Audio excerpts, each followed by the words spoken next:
ஆண்டவராகிய இயேசு கிறிஸ்துவனுடைய உயிர்த்தெழுதலை கொண்டாடும் ஒரு விசேஷ நாள் இன்றைக்கு.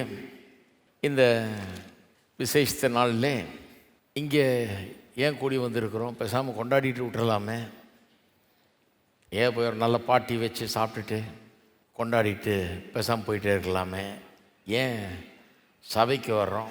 ஏன் வர்றோம் இங்கே?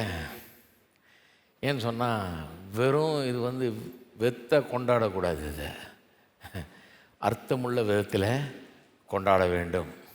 என்னென்னு புரிஞ்சுக்கணும். உயிர்த்தெழுதல் நமக்கு சில காரியங்களை சொல்லுது, அதன் நிமித்தமாக தான் கொண்டாட்டம்.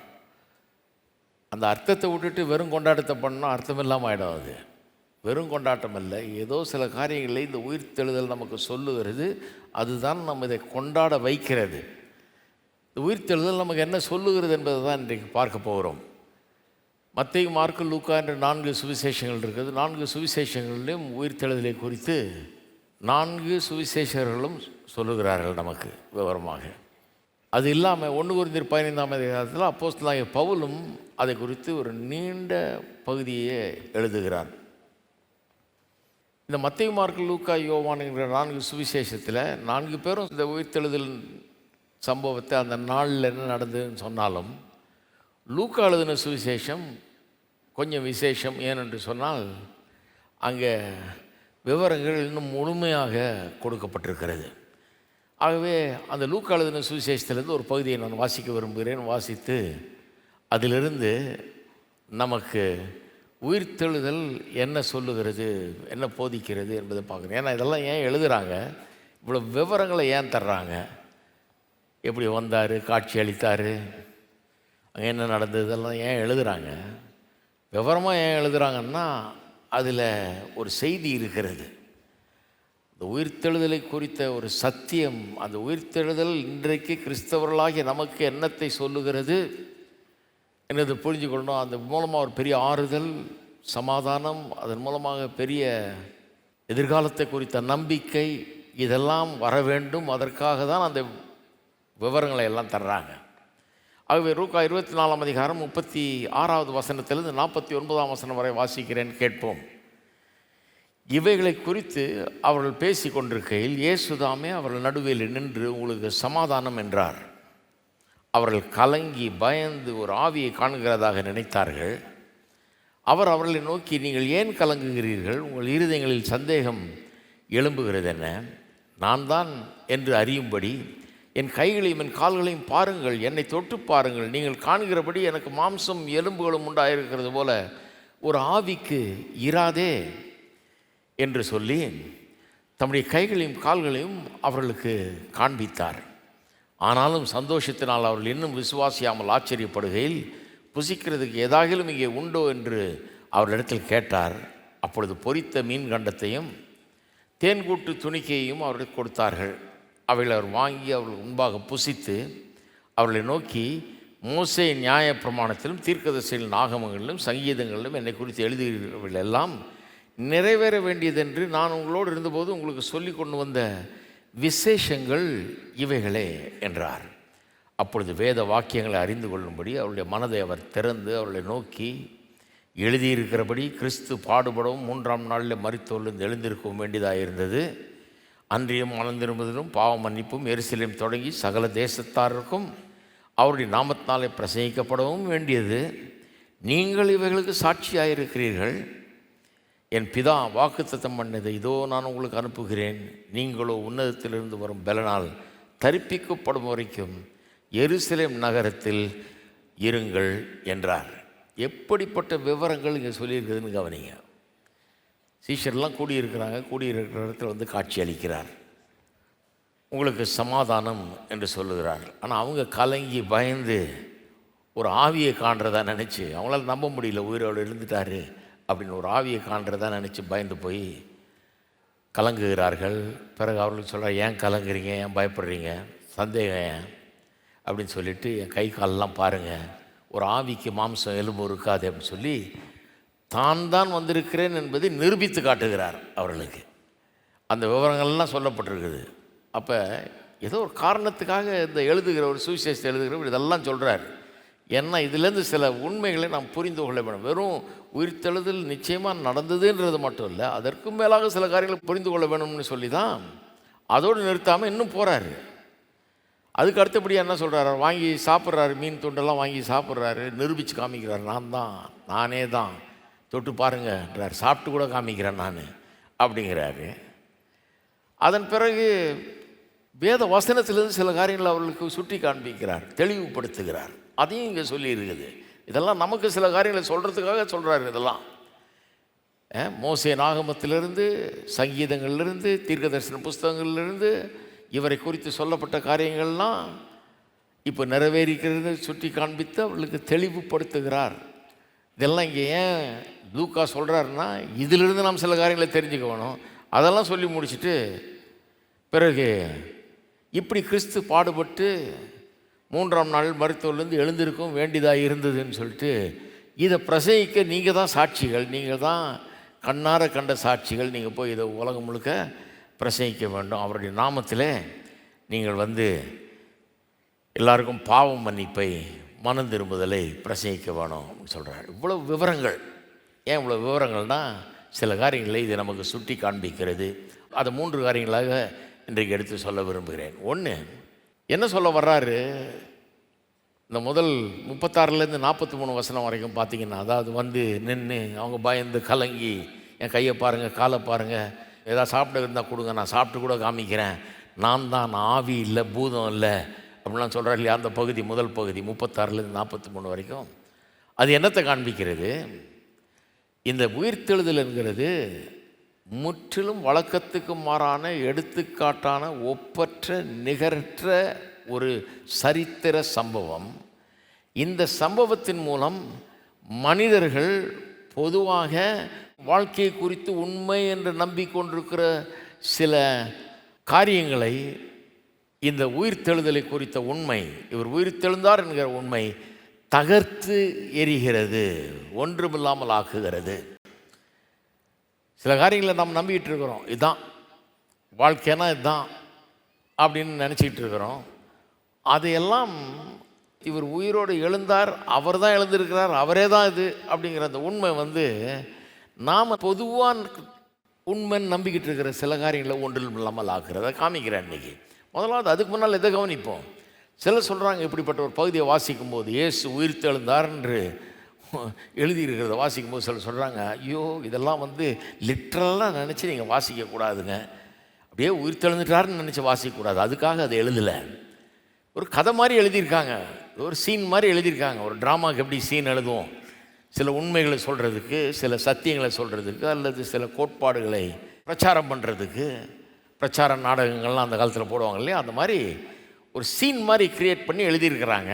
இது ஒரு உண்மையை சொல்கிறதுக்காக எழுதப்பட்டதை ஒழிய உண்மையாக இது நடக்கலை. இதில் என்ன சொல்ல வருதுன்னா, இப்போ உயிர்த்தெழுதல்னு சொன்னீங்கன்னா அவங்க என்ன சொல்லுவாங்க, வாழ்க்கையை எப்படி நம்பிக்கையோடு வாழ வேண்டும் அப்படிங்கிறத காட்டுறதுக்காக இப்படி ஒருத்தர் செத்தார், அப்புறம் 3ஆவது நாள் உயிரோடு எழுந்தார் அப்படின்னு சொல்லி, எவ்வளவு இருள் போல் சூழ்நிலை இருந்தாலும் விடிவு காலம் அதுக்கு உண்டாகும் அப்படிங்கிறது தான் அது காட்டுது. இப்படிப்பட்ட சத்தியங்களை, நம்முடைய வாழ்க்கைக்கு பிரயோஜனமாக இருக்கிற இப்படிப்பட்ட சத்தியங்களை போதிக்கிறதுக்காக தான் இவள் எழுதப்பட்டிருக்கிறது. இவைகளெல்லாம் ஒன்றும் நடக்கலை, ஆனால் இவைகள் சில காரியங்களை நமக்கு வாழ்க்கையை பற்றி சொல்லுகிறது, ஊக்குவிக்கிறது. அதெல்லாம் உண்மை. இது நடந்ததா என்ன, அது உண்மை இல்லை அப்படிங்கிற மாதிரி சொல்கிறாங்க. இது நடந்தது உண்மை இல்லை, இது வெறும் ஒரு கதை, சில காரியங்களை நமக்கு சொல்கிறதுக்காக, வாழ்க்கை எப்படி வாழ்வது என்பது காண்பிக்கிறதுக்காக தான் இது எழுதப்பட்டிருக்கிறது என்பது உண்மையானால், அப்புறம் 41, 42 வசனம் ஏன் இப்படி சொல்லுது? 41, 42 பாருங்கள். அவர் கையை காலெலாம் பாருங்கன்றார் இல்லையா. அதுக்கு முந்தின வசனத்தில் மாம்சம் எலும்பு எனக்கு உண்டாயிருக்குது, ஆவிக்கு மாம்சம் இருக்காது, எலும்பு இருக்காது அப்படின்னு சொல்லி கை காலெலாம் காண்பிக்கிறார். 41, ஆனாலும் சந்தோஷத்தினால் அவர்கள் இன்னும் விசுவாசியாமல் ஆச்சரியப்படுகையில். நமக்கு நல்லா விளங்குது, சந்தோஷம் அவங்களுக்கு ஒரு பக்கம், ஏன்னா மரிச்சார், அது பார்த்தாங்க, இப்போ உயிரோடு வந்திருக்கிறாரு, நம்புறதா என்னன்னு தெரியல இவங்களுக்கு. ஒரு பக்கம் சந்தோஷம், இன்னொரு பக்கம் பெரிய சந்தேகம். அப்போ அவர் சொல்கிறாரு, அதை பார்த்துட்டு அந்த சந்தேகத்தை கிளியர் பண்ணணும்னு விரும்புகிறார். இவர்தான் உயிரோடு எழுந்து விட்டார், இவரே தான் இதுன்னு சொல்லி அவங்களுக்கு நிச்சயமாக தெரிந்து கொள்ளணும். இவர் உயிர் தெழுந்தார் என்பதை சந்தேகத்துக்கு அப்பாற்பட்ட விதத்தில் இவங்க புரிந்து கொள்ளணும்னு விரும்பி தான் அதை தெளிவுபடுத்த விரும்புகிறார். சந்தேகத்தை விட விரும்பலை. ஏன்னா இவங்க நாளைக்கு போய் இவங்க தான் சாட்சிகள், கண்ணார கண்ட சாட்சிகள். இவங்க தான் போய் உலகத்துக்கு சொல்லணும் இயேசு உயிர் தெழுந்தார்னு ஆணித்தரமாக பிரசங்கம் பண்ணணும். அப்போ சந்தேகம் உள்ள இருந்தால் அதை பிரசங்கம் பண்ண முடியாது இல்லையா? அதனால் இவங்களுக்கு தெளிவுபடுத்த வேண்டியது அவசியமாக இருந்தது. அதை தெளிவுபடுத்த முடியாத என்ன சொல்கிறாரு, சாப்பிட்றதுக்கு ஏதாவது இருக்குதா கொடுங்க. நீங்கள் நம்ப மாட்டேறீங்க, பாருன்றேன், கையை காலெல்லாம் பாருன்றேன், தொட்டு கூட பார்த்துக்கங்கிறேன், நம்ப மாட்டேங்க. சாப்பிட்டே காமிக்கிறேன், உனக்கு ஏதாவது சாப்பிட்றதுக்கு இருக்கான்னு கேட்குறாரு.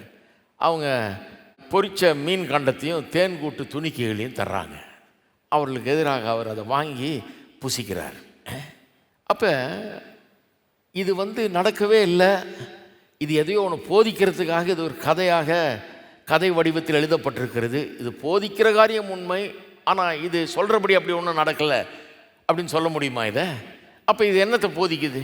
என்னத்தை போதிக்கிறதுக்காக அதை எழுதுனாங்க? பசித்தால் நீ கொழுப்பான கறி சாப்பிட்றாத, மீனை சாப்பிடு அப்படின்னு சொல்கிறதுக்காக அது எழுதியிருக்குது. ஹலோ, எதையோ போதிக்கிறதுக்காக எழுதியிருக்கின்றாங்களே, இது உண்மையாக நடக்கலை, எதையோ ஒன்றை போதிக்கிறதுக்காக எழுதியிருக்கிறாங்க. அப்போ என்னத்தை எழுதியிருக்குது? மீன் சாப்பிட்றது நல்லது அப்படின்னு எழுதியிருக்குதா? கிடையாதுங்க. இது ஏன் அப்படி எழுதியிருக்குதுன்னா, ஏன் மீன் துண்டை கொடுத்தாங்க, தேன் கூட்டு துணிக்கைகளை கொடுத்தாங்க, அதை அவர் சாப்பிட்டார்னு எழுதியிருக்குதுன்னா அது அப்படியே நடந்தது. இவங்க சந்தேகப்பட்டாங்க, இவரான்ற சந்தேகம் இருந்தது, கைகாலெலாம் காட்டுறாரு, தொட்டு கூட பார்த்துக்குங்கன்றாரு, அப்போ கூட சந்தேகம் இருக்குது. சாப்பிட்டு காமிக்கணுன்றதுக்காக சாப்பிட ஏதாவது இருக்குதான்னு கேட்டு அவர்களுக்கு முன்னாலேயே அதை பூசித்து சாப்பிட்டு காண்பிக்கிறார்.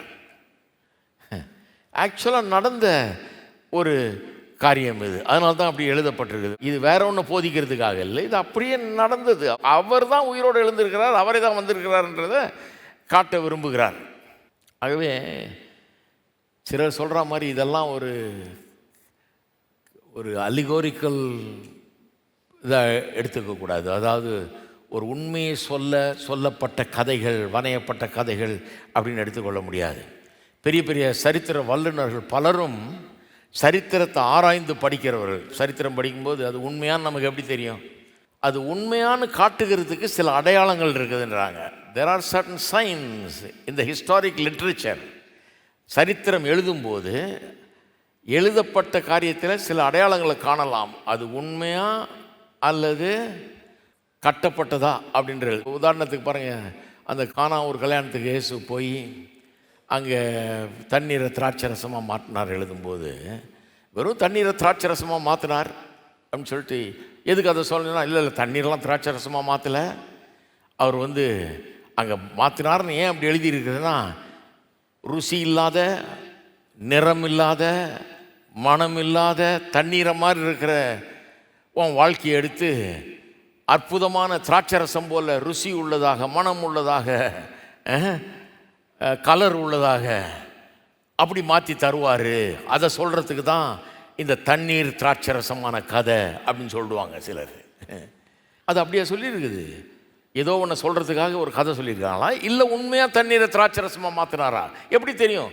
சரித்திரம் படிக்கிறவங்க சொல்கிறாங்க. அதை படிக்கும்போது there are signs that it is a true incident. அது உண்மையாக நடந்த சம்பவம்ங்கிறதுக்கு சில அடையாளங்களை பார்க்கலாங்கிறாங்க. இங்கே என்ன அடையாளம்ன்றாங்க? அந்த கதையில் கானான் என்னும் ஊரிலே, அதுவும் கலிலேயாவில் உள்ள கானான் ஊரிலே, ஏன்னா கானான் நிறைய ஊர் இருக்குது, பல இடங்களில் கானான் இருக்குது, ஒன்றுக்கு மேற்பட்ட கானான் இருக்குது. அதனால் எந்த ஊர் கானான், எந்த டிஸ்ட்ரிக்டில் இருக்கிற கானான் அப்படின்னு குறிப்பாக சொல்லி, கலிலேயா உள்ள கானான் ஊரில் ஒரு கல்யாணத்தில் அந்த கல்யாணத்தில் எப்படி சொன்னார்னு. கட்டுக்கதையாக இருந்தால் எப்படி இருக்கும்? ஊர் இருக்காது, பேர் இருக்காது, ஒன்றும் இருக்காது. பொதுவாக கட்டுக்கதை எப்படி எழுதுவாங்க? அது வாசிக்கும் போது தெரிஞ்சுக்கலாம். கட்டுக்கதை, ஒரு ஊரில் ஒரு ராஜா இருந்தான். எந்த ஊரில்? எந்த ராஜா? எந்த ராஜாவும் கிடையாது, எந்த ஊரும் கிடையாது. அதனால தான் ஒரு ஊரில் ஒரு ராஜா இருந்தான். ஒரு ஊர்லன்னு சொன்னதுனால ஒரு ஊர் இருக்குன்னு அர்த்தம் இல்லை, ராஜான்னு சொன்னதுனால ராஜா இருக்கிறான்னு அர்த்தம் கிடையாது. அப்போ கட்டுக்கதைக்கும் உண்மையாக எழுதப்பட்ட சரித்திரத்துக்கும் வித்தியாசம் இருக்கிறது. அப்படிப்பட்ட அடையாளங்கள் நிறைய எங்கே பார்த்தாலும் இருக்கிறதுங்கிறது தான் சரித்திர வல்லுநர்கள் சொல்லும் ஒரு மாபெரும் உண்மை. அது நிறைய சுட்டி காண்பிக்கலாம், அது நேரம் இல்லை. வேதாம கல்லூரிகளெல்லாம் இது மாதிரிலாம் போதிக்கிறோம் பாருங்கள். இதெல்லாம் எடுத்து காண்பிக்கிறோம், நிறைய இடங்கள்லேருந்து இதை எடுத்து காண்பி. இங்கே ஒரே ஒரு சம்பவம் சொல்கிறேன். இந்த உயிர்த்தெழுதல்னு வரும்போது இங்கே என்ன வாசிக்கிறோம்? இது முதல் பகுதியில் 24ஆம் அதிகாரத்தில் முதல் பகுதி நாம் வாசிக்கல, கடைசி பகுதி தான் வாசித்தோம் இல்லையா?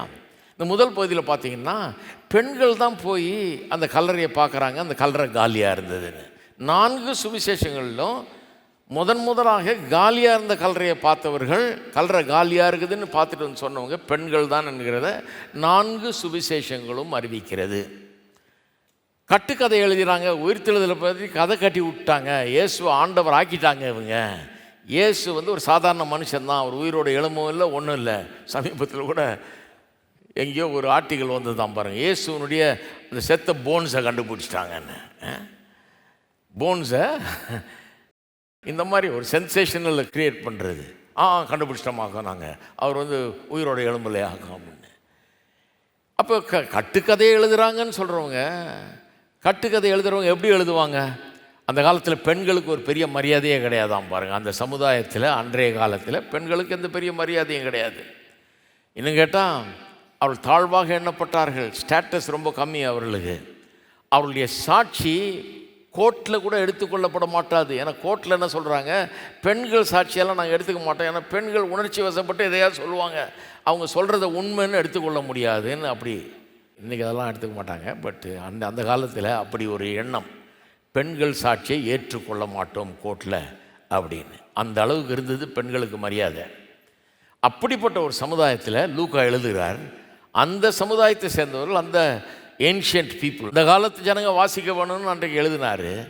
எழுதும்போது கட்டுக்கதை எழுதுகிறவராக இருந்தால், உயிர்த்தெழுதலை பற்றி கதையை பின்னுகிறவராக இருந்தால், அதை பெண்கள் போய் கல்லறை காலியாக இருந்தது பார்த்தாங்க, முதல்ல பார்த்தது அவங்க தானே, எழுதவே மாட்டாங்க.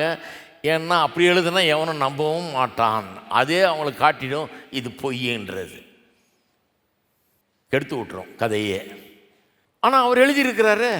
இவர் மட்டும் இல்லை, மத்தேயு, மார்க்கு, யோவான் எல்லாரும் 4 பேரும் எழுதியிருக்கிறாங்க. அதான் எழுதுறாங்க, பெண்கள் தான் முதல்ல பார்த்தாங்க.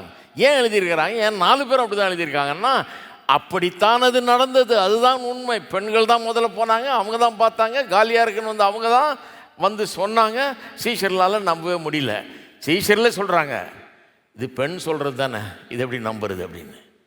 நம்பலை. பெண்கள் சொன்னதுனாலே அவங்க நம்பலை. நானே போய் பார்த்துக்கிறேன்னு ஓடுறான். அப்போ இது மாதிரி நிறைய சொல்லலாம். சரி, இந்த இயேசு உயிர்த்தெழுந்தார் என்பது உண்மை சம்பவம். அது உண்மை சம்பவம்னு சொல்கிறோம். சரித்திரத்தில் எடுத்துக்காட்டான சம்பவம், ஒப்பற்ற நிகரற்ற சம்பவம்னு சொல்கிறோம். இது நமக்கு பொதுவாக நம் மத்தியில் இருக்கும் பல பொதுவான நம்பிக்கைகளை தகர்த்தெறிகிறது என்று சொல்கிறோம். மனித சமுதாயத்தில் பல நம்பிக்கைகள் பொதுவாக இருக்கிறது, அதை தகர்த்து எறிகிறது. என்ன விதமான நம்பிக்கையை தகர்த்து? 1-2 சொல்கிறேன். ஒரு நம்பிக்கை என்ன தெரியுமா? நாம் செத்த பிறகு அவ்வளோதான், சாப்டர் க்ளோஸ், எல்லாம் முடிந்து விட்டது, சாவுக்கு பிறகு ஒன்றும் கிடையாது. நீங்கள் செத்த பிறகு அப்படியே மண்ணோட மண்ணாக போய் கரைஞ்சி போய் ஒன்றுலாம் போயிடுறீங்க, அதுக்கப்புறம் ஒன்றுமே கிடையாது அப்படின்னு சொல்கிறாங்க. இந்த உயிர்த்தெழுதல் அது பொய் என்பதை காட்டுகிறது. ஏன்னா இயேசு வந்து ஒரு ஸ்திரீயின் வயிற்றிலே மனிதனாய் வந்து பிறக்கிறார். நம்மை போல மாம்சமும் எலும்பும் உடைய ஒரு மனிதனாய் வந்து இந்த உலகத்தில் பிறக்கிறார். பிறந்து நம்ம மத்தியில் வாழ்கிறார், மனுஷனாக வாழ்கிறார். 100க்கு 100 மனுஷனாக இருக்கிறார். அவர் மனுஷனாக வாழ்ந்து சிலுவையில் மரிக்கிறார். மரித்து அவர் அடக்கம் பண்ணுறாங்க, சாகிறாரு. செத்த பிறகு 3ஆவது நாள் உயிரோடு எழும்புறாரு. எழும்பி வந்தவர் நான் தான், சந்தேகம் இருந்தால் தொட்டு பார்த்துக்க, ஆவிக்கு மாம்சமும் எலும்பும் இருக்காதே, நான் ஆவி இல்லை, பூதம் இல்லை, என்னை தொட்டு பார்த்துக்கன்றாரு. எனக்கு மாம்சம் எலும்பு இருக்குன்றார், நான் சாப்பிட்டு கூட காமிக்கிறேன் அப்படிங்கிறாரு. அப்போ என்ன சொல்ல வர்றாரு? மனுஷனாய் பிறந்தவன் சாகும்போது அதோடு அவன் சாப்டர் க்ளோஸ் கிடையாது, அதோடு முடிஞ்சிடுறது கிடையாது, அதோடு அவன் மறைஞ்சிடுறது கிடையாது, கரைஞ்சிடுறது கிடையாது. செத்தவர் இவர் எப்படி திருப்பி வந்து என்றென்றைக்கும் வாழுகிறாரோ, இந்த செத்து உயிரோடு வந்தவர் நம்ம எல்லாருடைய உயிர்த்தெழுதலும் நடக்கப் போகிறது என்பதற்கு ஒரு அடையாளமாக இருக்கிறார்னு பவுல் போதிக்கிறார். 1 கொரிந்தியர் 15 இவர் முதற் பலனாய் இருக்கிறார் என்று போதிக்கிறார். அது தெரியுமா உங்களுக்கு? ஒரு அறுவடை நடந்தால் அதில் முதற் பலன் ரொம்ப விசேஷம். அதை எடுத்து அதை கொண்டு வந்து கர்த்தருக்கு முன்னால் அதை அசைச்சு காமிச்சு அதை கொண்டு போய் காணிக்கையாக செலுத்தி முதலானதையும் சிறந்ததையும் கர்த்தருக்கு கொடுக்க வேணும்னு சொல்லி காணிக்கை செலுத்தி கர்த்தருக்கு நன்றி செலுத்துவது அன்றைய இஸ்ரவேல் மக்களின் வழக்கம். ஏன்னா விளைஞ்சு வந்திருக்குது, எல்லாம் விளைஞ்சு வரல, முதற் பலன் வந்துருச்சு, முதல்ல காய்ச்சது வந்துருச்சு. முதல்ல காய்ச்சிருந்ததுன்னா அதை மரத்துலேருந்து எடுத்துகிட்டு வந்து அதை காணிக்கையாக கொடுத்து கர்த்தர்கிட்ட காமிச்சு கர்த்தருக்கு நன்றி சொல். ஏன்னா முதல் பழம் வந்துருச்சு, முதல் காய் வந்துருச்சு, முதல் தானியம் வந்துருச்சு, முதல் கதிர் வந்துருச்சு. இனிமேல் விதைச்சதெல்லாம் வரப்போகுதுன்றதுக்கு இது ஒரு அடையாளம் இல்லையா? அப்போ இயேசுடைய உயிர்த்தெழுதல் நம்ம எல்லாருடைய உயிர்த்தெழுதலுடைய முதற் பலனாக இருக்கிறது என்று பவுல் அப்போஸ்தலன் போதிக்கிறார். Is the first fruit of the resurrection. பிறகு நம்முடைய உயிர்த்தெழுதல் நடக்க போகிறதுன்றார். ஒரு நாள் மரித்தோர் எல்லாரும் உயிரோடு எழுப்பப்படுவார்கள்ன்றார். கொஞ்சம் யோசித்து பாருங்கள், கல்லறையெல்லாம் திறக்கப்பட போகிறது, எல்லாரும் எழுப்பப்பட போகிறார்கள்ன்றாரு. எழுப்பப்பட்டால் அவங்க எப்படி இருப்பாங்க? இதே மாதிரி தான். இவர் மாம்சம் எலும்பும் உள்ளவராய் நான் தான் பாருங்கன்றார். அவரே தான், அப்படியே தான் நம்மளும் இருப்போம், நாமளாவே தான் இருப்போம். அதைத்தான் இந்த உயிர்த்தெழுதல் சொல்ல வருகிறது. இதை பார்த்துக்கோங்கிறாரு. உயிர்த்தெழுதல் என்ன சொல்லுது? இயேசு உயிர்த்தெழுந்தாரு, இந்த இயேசுவை பார்த்துக்க, இப்படித்தான் நீயும் இருக்க போகிற, இப்படி தான் உனக்கு நடக்க போகுது. ஒரு நாள் உயிரோடு எழுப்பப்பட போகிறாய். அப்பொழுது எப்படி இருப்ப? இப்படி தான் இருப்ப. சரீரம் இருக்கும், ஆமாம் சரீரம் இருக்கும், ஆனால் அழியாத சரீரமாக இருக்கும், மறுரூபம் அடைந்த சரீரமாக இருக்கும், சாகாத சரீரமாக இருக்கும், ஆனால் சரீரம் இருக்கும், அதே சரீரமாக இருக்கும். அப்போ செத்தா அதோட கதை முடிஞ்சுது, கரைஞ்சி மண்ணோட மண்ணாக போயிடுறோம். அதுக்கப்புறம் ஒன்றும் இல்லைன்னு சொல்கிறவங்க தப்பாக எண்ணிக்கொண்டிருக்கிறார்கள். வேத வசனம் சொல்லுது, செத்தாலும் நம்ம திரும்ப எழுப்பப்பட்டு இதே சரீரத்தில் சாகாதவர்களாக வந்து நிற்போம் அப்படின்னு இயேசுடைய உயிர்த்தெழுதல் நமக்கு போதிக்கிறது. எவ்வளோ பெரிய ஒரு இது பாருங்கள். அப்போ வாழ்க்கைக்கு ஒரு அர்த்தம் உண்டாகிறது. செத்து நான் வெறும் மண்ணோட மண்ணை போகிறேன்னா அப்போ இப்போ வாழ்கிற வாழ்க்கைக்கே அர்த்தம் இல்லாமல் போதே, என்னத்தை பிரயோஜனம்? என்ன பண்ணாலும் செத்து கடைசியில் ஒன்றும் சுண்ணாம்பா போக போகிறோம், அவ்வளோதான், வேறு ஒன்றும் கிடையாது. அப்போ எதுக்கு நான் ரொம்ப சிறப்பாக வாழணும், எதுக்கு நான் அப்படி பண்ணணும், அப்படி அதான் இல்லை. செத்த பிறகும் ஒரு வாழ்வு இருக்கிறது. நான் இப்போ வாழ்கிற காரியங்களுக்கெல்லாம் உடைய பலனை அப்போ நான் அனுபவிக்க போகிறேன். செத்த பிறகு நான் உயிரோடு எழுப்பப்பட போகிறேன், வேண்டிய நியாய தீர்ப்புக்கு முன்னால் நிற்க போகிறேன், நித்தியமாக அவரோடு வாழப்போகிறேன். இதையெல்லாம் இயேசுடைய உயிர்த்தெழுதல் எனக்கு போதிக்கிறது. அப்போ ஊர் உலகம் சொல்லுது, செத்த பிறகு என்ன இருக்குங்க, அவ்வளோதான், போச்சிட்டு அது மண்ணோட மண்ணாக பூச்சி புழுவெல்லாம் தின்னுட்டு போயிடும் நம்மளை, அவ்வளோதான், அதுக்கப்புறம் ஒன்றும் கிடையாதுன்றாங்க. நான் சொல்லுகிறேன், தவறு. அருமையானவர்களே, சாவோடு வாழ்வு முடிகிறதில்லை, சாவுக்கு அப்புறம் ஒரு வாழ்வு இருக்கிறது என்பதற்கு இயேசுவின் உயிர்த்தெழுதலே அத்தாட்சியாக இருக்கிறது. பல பேர் இந்த கேள்வியோடு வந்திருக்கலாம். இந்த கேள்வி நிறைய பேருடைய உள்ளத்தில் எப்போவுமே இருக்குது. செத்த பிறகு என்ன? நிறைய பேர் செத்த பிறகு என்ன ஆகும்னு நினைக்கிறீங்க? எங்கே போவோம்னு நினைக்கிறீங்க? என்ன ஆகும்னு நினைக்கிறீங்க? செத்த பிறகு மறுபடியும் நாமளாக இருப்போம். மறுபடியும் நாம் உயிரோடு எழுந்து தேவனோடு கூட நித்தியமாக வாழ போகிறோம். அப்படி தான் வேத வசனம் நமக்கு போதிக்கிறது. வாழ்க்கையை ரொம்ப அர்த்தமுள்ளதாக மாற்றுகிறது. இது மாதிரி பல நம்பிக்கைகளுக்கு இன்னும் ஒன்று சொல்கிறேன் பாருங்கள். சிலர் சொல்கிறாங்க, எல்லா மத மார்க்கங்களுமே நல்வழிப்படுத்தும்படியாக மனிதர்களை நல்ல வழியை போதிச்சு எப்படி வாழணும்னு போதிக்கிறதுக்காக தான் இருக்குது. அதனால் ஒரு இதுக்கும் இன்னொரு இதுக்கும் வித்தியாசம் கிடையாது, எல்லாம் சேம், எல்லாம் ஒன்று தான் அப்படிங்கிறாங்க. கேட்குறதுக்கு ரொம்ப நல்லா இருக்குது. நல்லிணக்கம் மாதிரி இருக்குது. எல்லாம் ஒன்று தான், நீ ஒன்று தான், நான் ஒன்று, எதை வணங்கினான்னா, எப்படி போனான்னா, எந்த இதை பின்பற்றினான்னா எல்லாம் ஒன்று தான். சரி, ஆனால் இயேசுவின் உயிர்த்தெழுதல் எல்லாம் ஒன்றும் இல்லைன்னு காட்டுறது. இயேசுவின் உயிர்த்தெழுதல் என்ன சொல்லுது? இல்லை, இது ரொம்ப வித்தியாசம், இது டோட்டலாக வித்தியாசம். இவர் என்ன சொல்கிறார்? நானே வழி சத்தியம் ஜீவன்னு சொல்கிறாரு. இவர் மரித்து மறுபடியும் உயிரோடு எழுந்து இன்றைக்கு உயிரோடு இருக்கிறார் என்பது உண்மை என்றால், அது உண்மையாக இருக்குமானால், உண்மை என்றால் அது உண்மைதான். அது உண்மை என்றால் அப்போ எல்லாம் ஒன்றுன்னு சொல்ல முடியாது. இது ஒரு தனித்தன்மை வாய்ந்தது.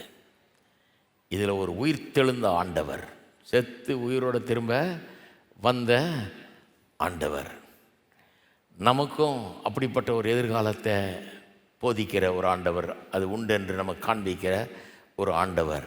சரி, அப்போ அதனால தான் இங்கே அவ்வளவு சிரமப்பட்டு நான் தான் வந்திருக்கிறேன், நான் தான், பயப்படாதீங்க, கலங்காதீங்க, தொட்டு பாருங்கள், மாம்சம் எலும்பு ஆவிக்கு இருக்காது, நான் ஆவி இல்லை, நானே தான், தொட்டு பாருங்கன்னு சொல்லி காமிச்சு சாப்பிட்டு கூட காண்பிக்கிறார். ஏன்னா உயிர்த்தெழுதல் மெய்யாகவே நடந்தது என்று அறிந்து கொள்வது ரொம்ப அவசியம். இவங்க நாளைக்கு சாட்சிகளாக இருப்பாங்க, அதனால் அவசியம். அது மட்டும் இல்லை, நாமும் நாளைக்கு உயிரோடு எழுந்து இப்படி தான் இருக்க போகிறோம், நம்முடைய சரீரமும் இப்படி இருக்க போகிறதுன்றதுக்கு இது அடையாளம், இது முதற் பலன். ஆகவே இதெல்லாம் தெரிந்து கொள்வது அவசியம். இதைத்தான் இங்கே வலியுறுத்த விரும்புகிறார்கள். சரி, ரெண்டாவது காரியம் இது என்ன சொல்லுதுங்கிறத 44-45 வசனத்தில் பார்க்கலாம். இந்த மீன் துண்டெல்லாம் சாப்பிட்டு முடித்த உடனே அவர் என்ன பண்ணுறாரு? 44ஆம் வசனம் சொல்லுது, அவர்களை நோக்கி, மோசேயின் நியாயப்பிரமாணத்திலும் தீர்க்கதரிசியின் ஆகமங்களும் சங்கீதங்களும் என்னை குறித்து எழுதியிருக்கிறவர்கள் எல்லாம் நிறைவேற வேண்டியதென்று நான் உங்களோடு இருந்தபோது உங்களுக்கு சொல்லி கொண்டு வந்த விசேஷங்கள் இவைகளே என்றார். இவங்களோடு இருந்தபோது 3 வருஷமாக இவங்களுக்கு சொல்லிட்டு வர்றாரு. என்ன சொல்லிட்டு வர்றாரு? மோசேயின் ஆகமங்களில், அதாவது நியாயப்பிரமாணத்தில் முதல் 5 புஸ்தகங்கள், மோசேயின் நியாயப்பிரமாண புஸ்தகம், ஆதியாம், யாத்ராம், லேவியராம், எண்ணாமும், உபாகமும், அந்த புஸ்தகங்களில், மற்றும் சங்கீத புஸ்தகத்தில், சங்கீதக்காரன் ஒரு ராஜா மட்டும் இல்லை, ஒரு தீர்க்கதரிசி மாதிரி தீர்க்க தரிசனமாக சில காரியங்கள் சொல்லலாம். சங்கீத புஸ்தகங்கள்லேயும், பிறகு தீர்க்க தரிசன புஸ்தகங்கள்லேயும், பல தீர்க்க தரிசன புஸ்தகங்கள்லேயும் என்னை பற்றி தான் எழுதியிருக்குது அப்படிங்கிறத நான் உங்களுக்கு தொடர்ந்து போதிச்சுட்டே வந்தேன்றார். சுட்டி காண்பிச்சுட்டே வந்தேன். வேத வசனத்தை ஆராய்கிறீர்கள், அதை பாருங்கள், அதில் என்னை குறித்து எழுதியிருக்கிறத காமிச்சிக்கிட்டே வந்தேன்றார். ஆனால் ஒரு பிரச்சனை என்னன்னா, அவ்வளோ சொல்லி அவங்களுக்கு விளங்குறது ரொம்ப கஷ்டமாக இருந்தது அவங்களுக்கு. இதே அதிகாரத்தில் இதுக்கு முந்தின பகுதியில் பார்த்தீங்கன்னா, எம்மாவூருக்கு சென்று கொண்டிருந்த சீசனில் உயிர் தெழுந்த கிறிஸ்து சந்திக்கிறார். இவர்னு காட்டிக்காமல் வேறு விதமாக அவர் பேசுகிறாரு. அவங்க சொல்கிறாங்க, எருசலேமில் நடந்தது உங்களுக்கு தெரியாதா? இவரை நம்பிக்கிட்டு இருந்தோம், இவர் இப்படி பண்ணுவார், அப்படி போகிறான், கடைசியில் செத்து போனாரியா அப்படின்னு சொல்லிட்டு அவங்க துக்கம் கொண்டாடிட்டு இருக்காங்க பாருங்கள். கடைசியில் அவர்களுக்கு தம்மை வெளிப்படுத்துகிறார். சொல்கிறாரு, மந்த இருதயம் உள்ளவர்கள். இதெல்லாம் எவ்வளோ நாளாக சொல்லிகிட்டு இருக்கிறேன் உங்களுக்கு. வேத வசனத்தை ஆராயிறீங்க, அதில் என்னை பற்றி தான் சொல்லியிருக்கிறேன், அப்போ கூட கவனிக்கவே இல்லையே, தெரியவே இல்லையே. நீங்கள் பார்த்தீங்க, வாசிச்சிங்க, நான் சொல்கிறதையும் கேட்டீங்க, ஆனால் விளங்கலை. என்ன சொல்ல வர்றாரு? இப்போ உயிர்த்தெழுந்த என்னை நீங்கள் பார்த்து விட்டபடினால நான் உயிரோடு எழுந்தேங்கிறது ரொம்ப முக்கியம். அதனால தான் கையை தொட்டு பார்த்துக்க, நான் சாப்பிட்டு காமிக்கிறேன்னு சொல்கிறேன். ஏன்னா நான் உயிரோடு எழுந்தேங்கிறது ரொம்ப முக்கியம். ஏன்னா நான் உயிரோடு எழுந்தேன்றதை நிச்சயமாக நீங்கள் நம்பிட்டீங்கன்னா அதன் பிறகு வேத வசனம் முழுவதும் உங்களுக்கு விளங்க ஆரம்பிச்சிடும். அதுதான் 2வது பாயிண்ட். உயிர்த்தெழுதலை பார்த்துட்டிங்கன்னா, உயிர்த்தெழுதல் என்கிற காரியத்தை நம்பிட்டீங்கன்னா, இயேசு உயிரோடு எழுந்தார் என்பதை நம்ப ஆரம்பித்த உடனே இதுவரைக்கும் விளங்காத வேத வசனங்கள் அவ்வளவும் விளங்க ஆரம்பிச்சிடும்ன்றார். இப்போது பவுலப்போஸ்தலன் ஒரு கேஸ் ஸ்டடி மாதிரி எடுத்துக்கலாம். பவுலப்போஸ்தலனுடைய வாழ்க்கையை பாருங்கள், அதில் அப்படியே நடந்தது. இயேசுவை நம்பாதவர் அவர். உயிரோடு இருந்த கிறிஸ்துவை பார்த்த உடனே பைபிளே விளங்க ஆரம்பிச்சிருச்சு அவருக்கு. பைபிளை கரைச்சி குடித்தவர் அவர். பவுலாகிறதுக்கு முன்னால் சவுலாக இருந்தார். யூத மார்க்கத்தை சேர்ந்த ஒரு பெரிய தியோலோஜியன் அவர், இறையியல் வல்லுனர். பிஹெச்டி இணையான படிப்பு படிச்சிருப்பாருன்றாங்க. அவ்வளவு சிறந்த படிப்பு படித்து, உயர் படிப்பெல்லாம் படித்து அந்த ஊரில் இருந்த மிகப்பெரிய போதகர்கிட்ட படித்தவர் அவர். அப்படி படித்தவருக்கு இயேசுவை பிடிக்கல. இயேசுவை குறித்த நற்செய்தி எருசலேம் எங்கும் பரவி பல ஊர்களுக்கு பரவ ஆரம்பிச்சிருச்சு. இவர் எருசலேமில் வந்து யூதர்கள்ட்ட படித்தவர். அவர் கமாலியல் என்கிற ஒரு ஆள்கிட்ட படித்தவர். அவர் படிச்சுட்டு போயிட்டார் திரும்ப அவர் ஊருக்கு, தரிசு பட்டணத்துக்கு போயிட்டார். இயேசுவின் காலத்தில் அவர் அங்கே இல்லை. இங்கே ஒரே கிளர்ச்சி நடக்குது. எருசலேமில் தெருவுக்கு தெரு இயேசு உயிர்த்தெழுந்தார்ன்றது தெரிஞ்சு பிரசங்கம் நடக்குது. ஆயிரக்கணக்கான மக்கள் இயேசு வண்டியில் திரும்புகிறார்கள். முதல் பிரசங்கத்திலே 3000 பேர் வந்து இயேசுவை ஏற்றுக்கொள்கிறார்கள், ஞானஸ்தானம் பெறுறாங்க. அப்புறம் 5000 பேர், இப்படி ஆயிரக்கணக்கான பேர் எருசலேம் முழுவதும் இந்த உபதேசத்தை தான் நிறைச்சிட்டீங்கன்றாங்க. அந்த அளவுக்கு பரவிடுச்சு. யூதர்கள் இதை தடுத்து நிறுத்த பார்க்குறாங்க. எப்படி தடுத்து நிறுத்துறது? அவங்களுக்கு ஞாபகம் வருது, இங்கே சவுல்னு ஒருத்தன் படித்தான் இல்லையா, ரொம்ப வைராக்கியம் உள்ளவன். இவனை மாதிரி வைராக்கியம் உள்ளவரில் டீச்சர்ஸ் இந்த யூத மார்க்கத்தை போதிக்கிற ஆள்கிட்ட யாரையும் பார்க்க முடியாது. வாலிபன், பயங்கர வைராக்கியம், கொல்லவும் துணிவானவன், யூத மார்க்கத்துக்காக அதன் கொள்கைகளுக்காக அவனை கூப்பிடு. அவன் வெறும் வன்முறையாளன் இல்லை, அவன் அறிவாளி, பெரிய அறிவாளி, வேதத்தை ஆராய்ஞ்சு படித்தவன், இந்த கிறிஸ்தவருடைய போதனையெல்லாம் தவிடுபடி ஆக்கிடுவானாக்கும் அப்படின்னு சொல்லி அவனை போய் கூப்பிட்டு வர்றாங்க. அவன் ஊர்லேருந்து கூட்டிக்கிட்டு கிறிஸ்தவத்தை ஒழிக்க அவனை பயன்படுத்துகிறார்கள். அவனுக்கு அதிகாரம் கொடுத்து போகிற இடத்துலலாம் லெட்டரோடு போய் கிறிஸ்தவர்களை கைது பண்ணி சபைகளை இழுத்து மூடி சேவானை கொல்றதுக்கெல்லாம் இவன் தான் பின்னணியாக இருந்தான்றாங்க. அப்பேற்பட்ட சவுல் ஏன் இயேசுவை எதிர்த்தான், இயேசுவை பகைத்தான்? இயேசுனாலே பிடிக்கலை, சபையை ஒழிக்கணும், கிறிஸ்துவ பிரசங்கம் பண்ணுறவர்கள் ஒழிக்கணும், இவங்கெல்லாம் சுத்த ஃப்ராடு அப்படின்னு நினச்சான் அவன். ஏன் தெரியுமா? ஏன்னா மேசியா என்று இயேசுவை கிறிஸ்தவர்கள் நம்பினார்கள், பிரசங்கித்தார்கள். இவர் தான் மேசியா வந்துட்டார். மேசியாவை குறித்து பழைய ஏற்பாடு நிறைய காரியங்களை சொல்லுது. என்ன சொல்லுது? மேசியா யார்? தேவனால் அபிஷேகம் பண்ணப்பட்டவர் மேசியான்னு சொன்னார். தேவனால் தெரிந்து கொள்ளப்பட்டவர், தேவனால் அனுப்பப்பட்டவர், தேவன் அவர் மேல் பிரியமாய் இருக்கிறார், தேவன் அவரோடு கூடவே இருக்கிறார். அதான் மேசியாவை குறித்து பழைய ஏற்பாட்டில் சொல்லப்பட்டிருக்கிற உண்மை. இந்த மேசியா தேவனை பிரியப்படுத்துகிறார், தேவன் மேசியா மேலே பிரியமாக இருக்கிறாரு, அவரை ஆசீர்வதிக்கிறாரு, மேசியாவை தெரிந்து கொள்ளுகிறார், அனுப்புகிறார், அபிஷேகிக்கிறார்.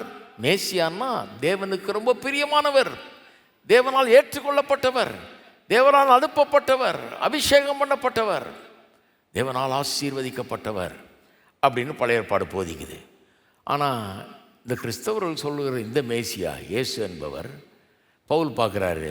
என்னையா பிரசங்கம் பண்ணுறீங்க நீங்கள்? சிலுவையில் ஒருத்தர் அறையிறீங்க, நிர்வாணமாக கிட்டத்தட்ட தொங்குறாரு, இவரை மேசியான்றீங்க.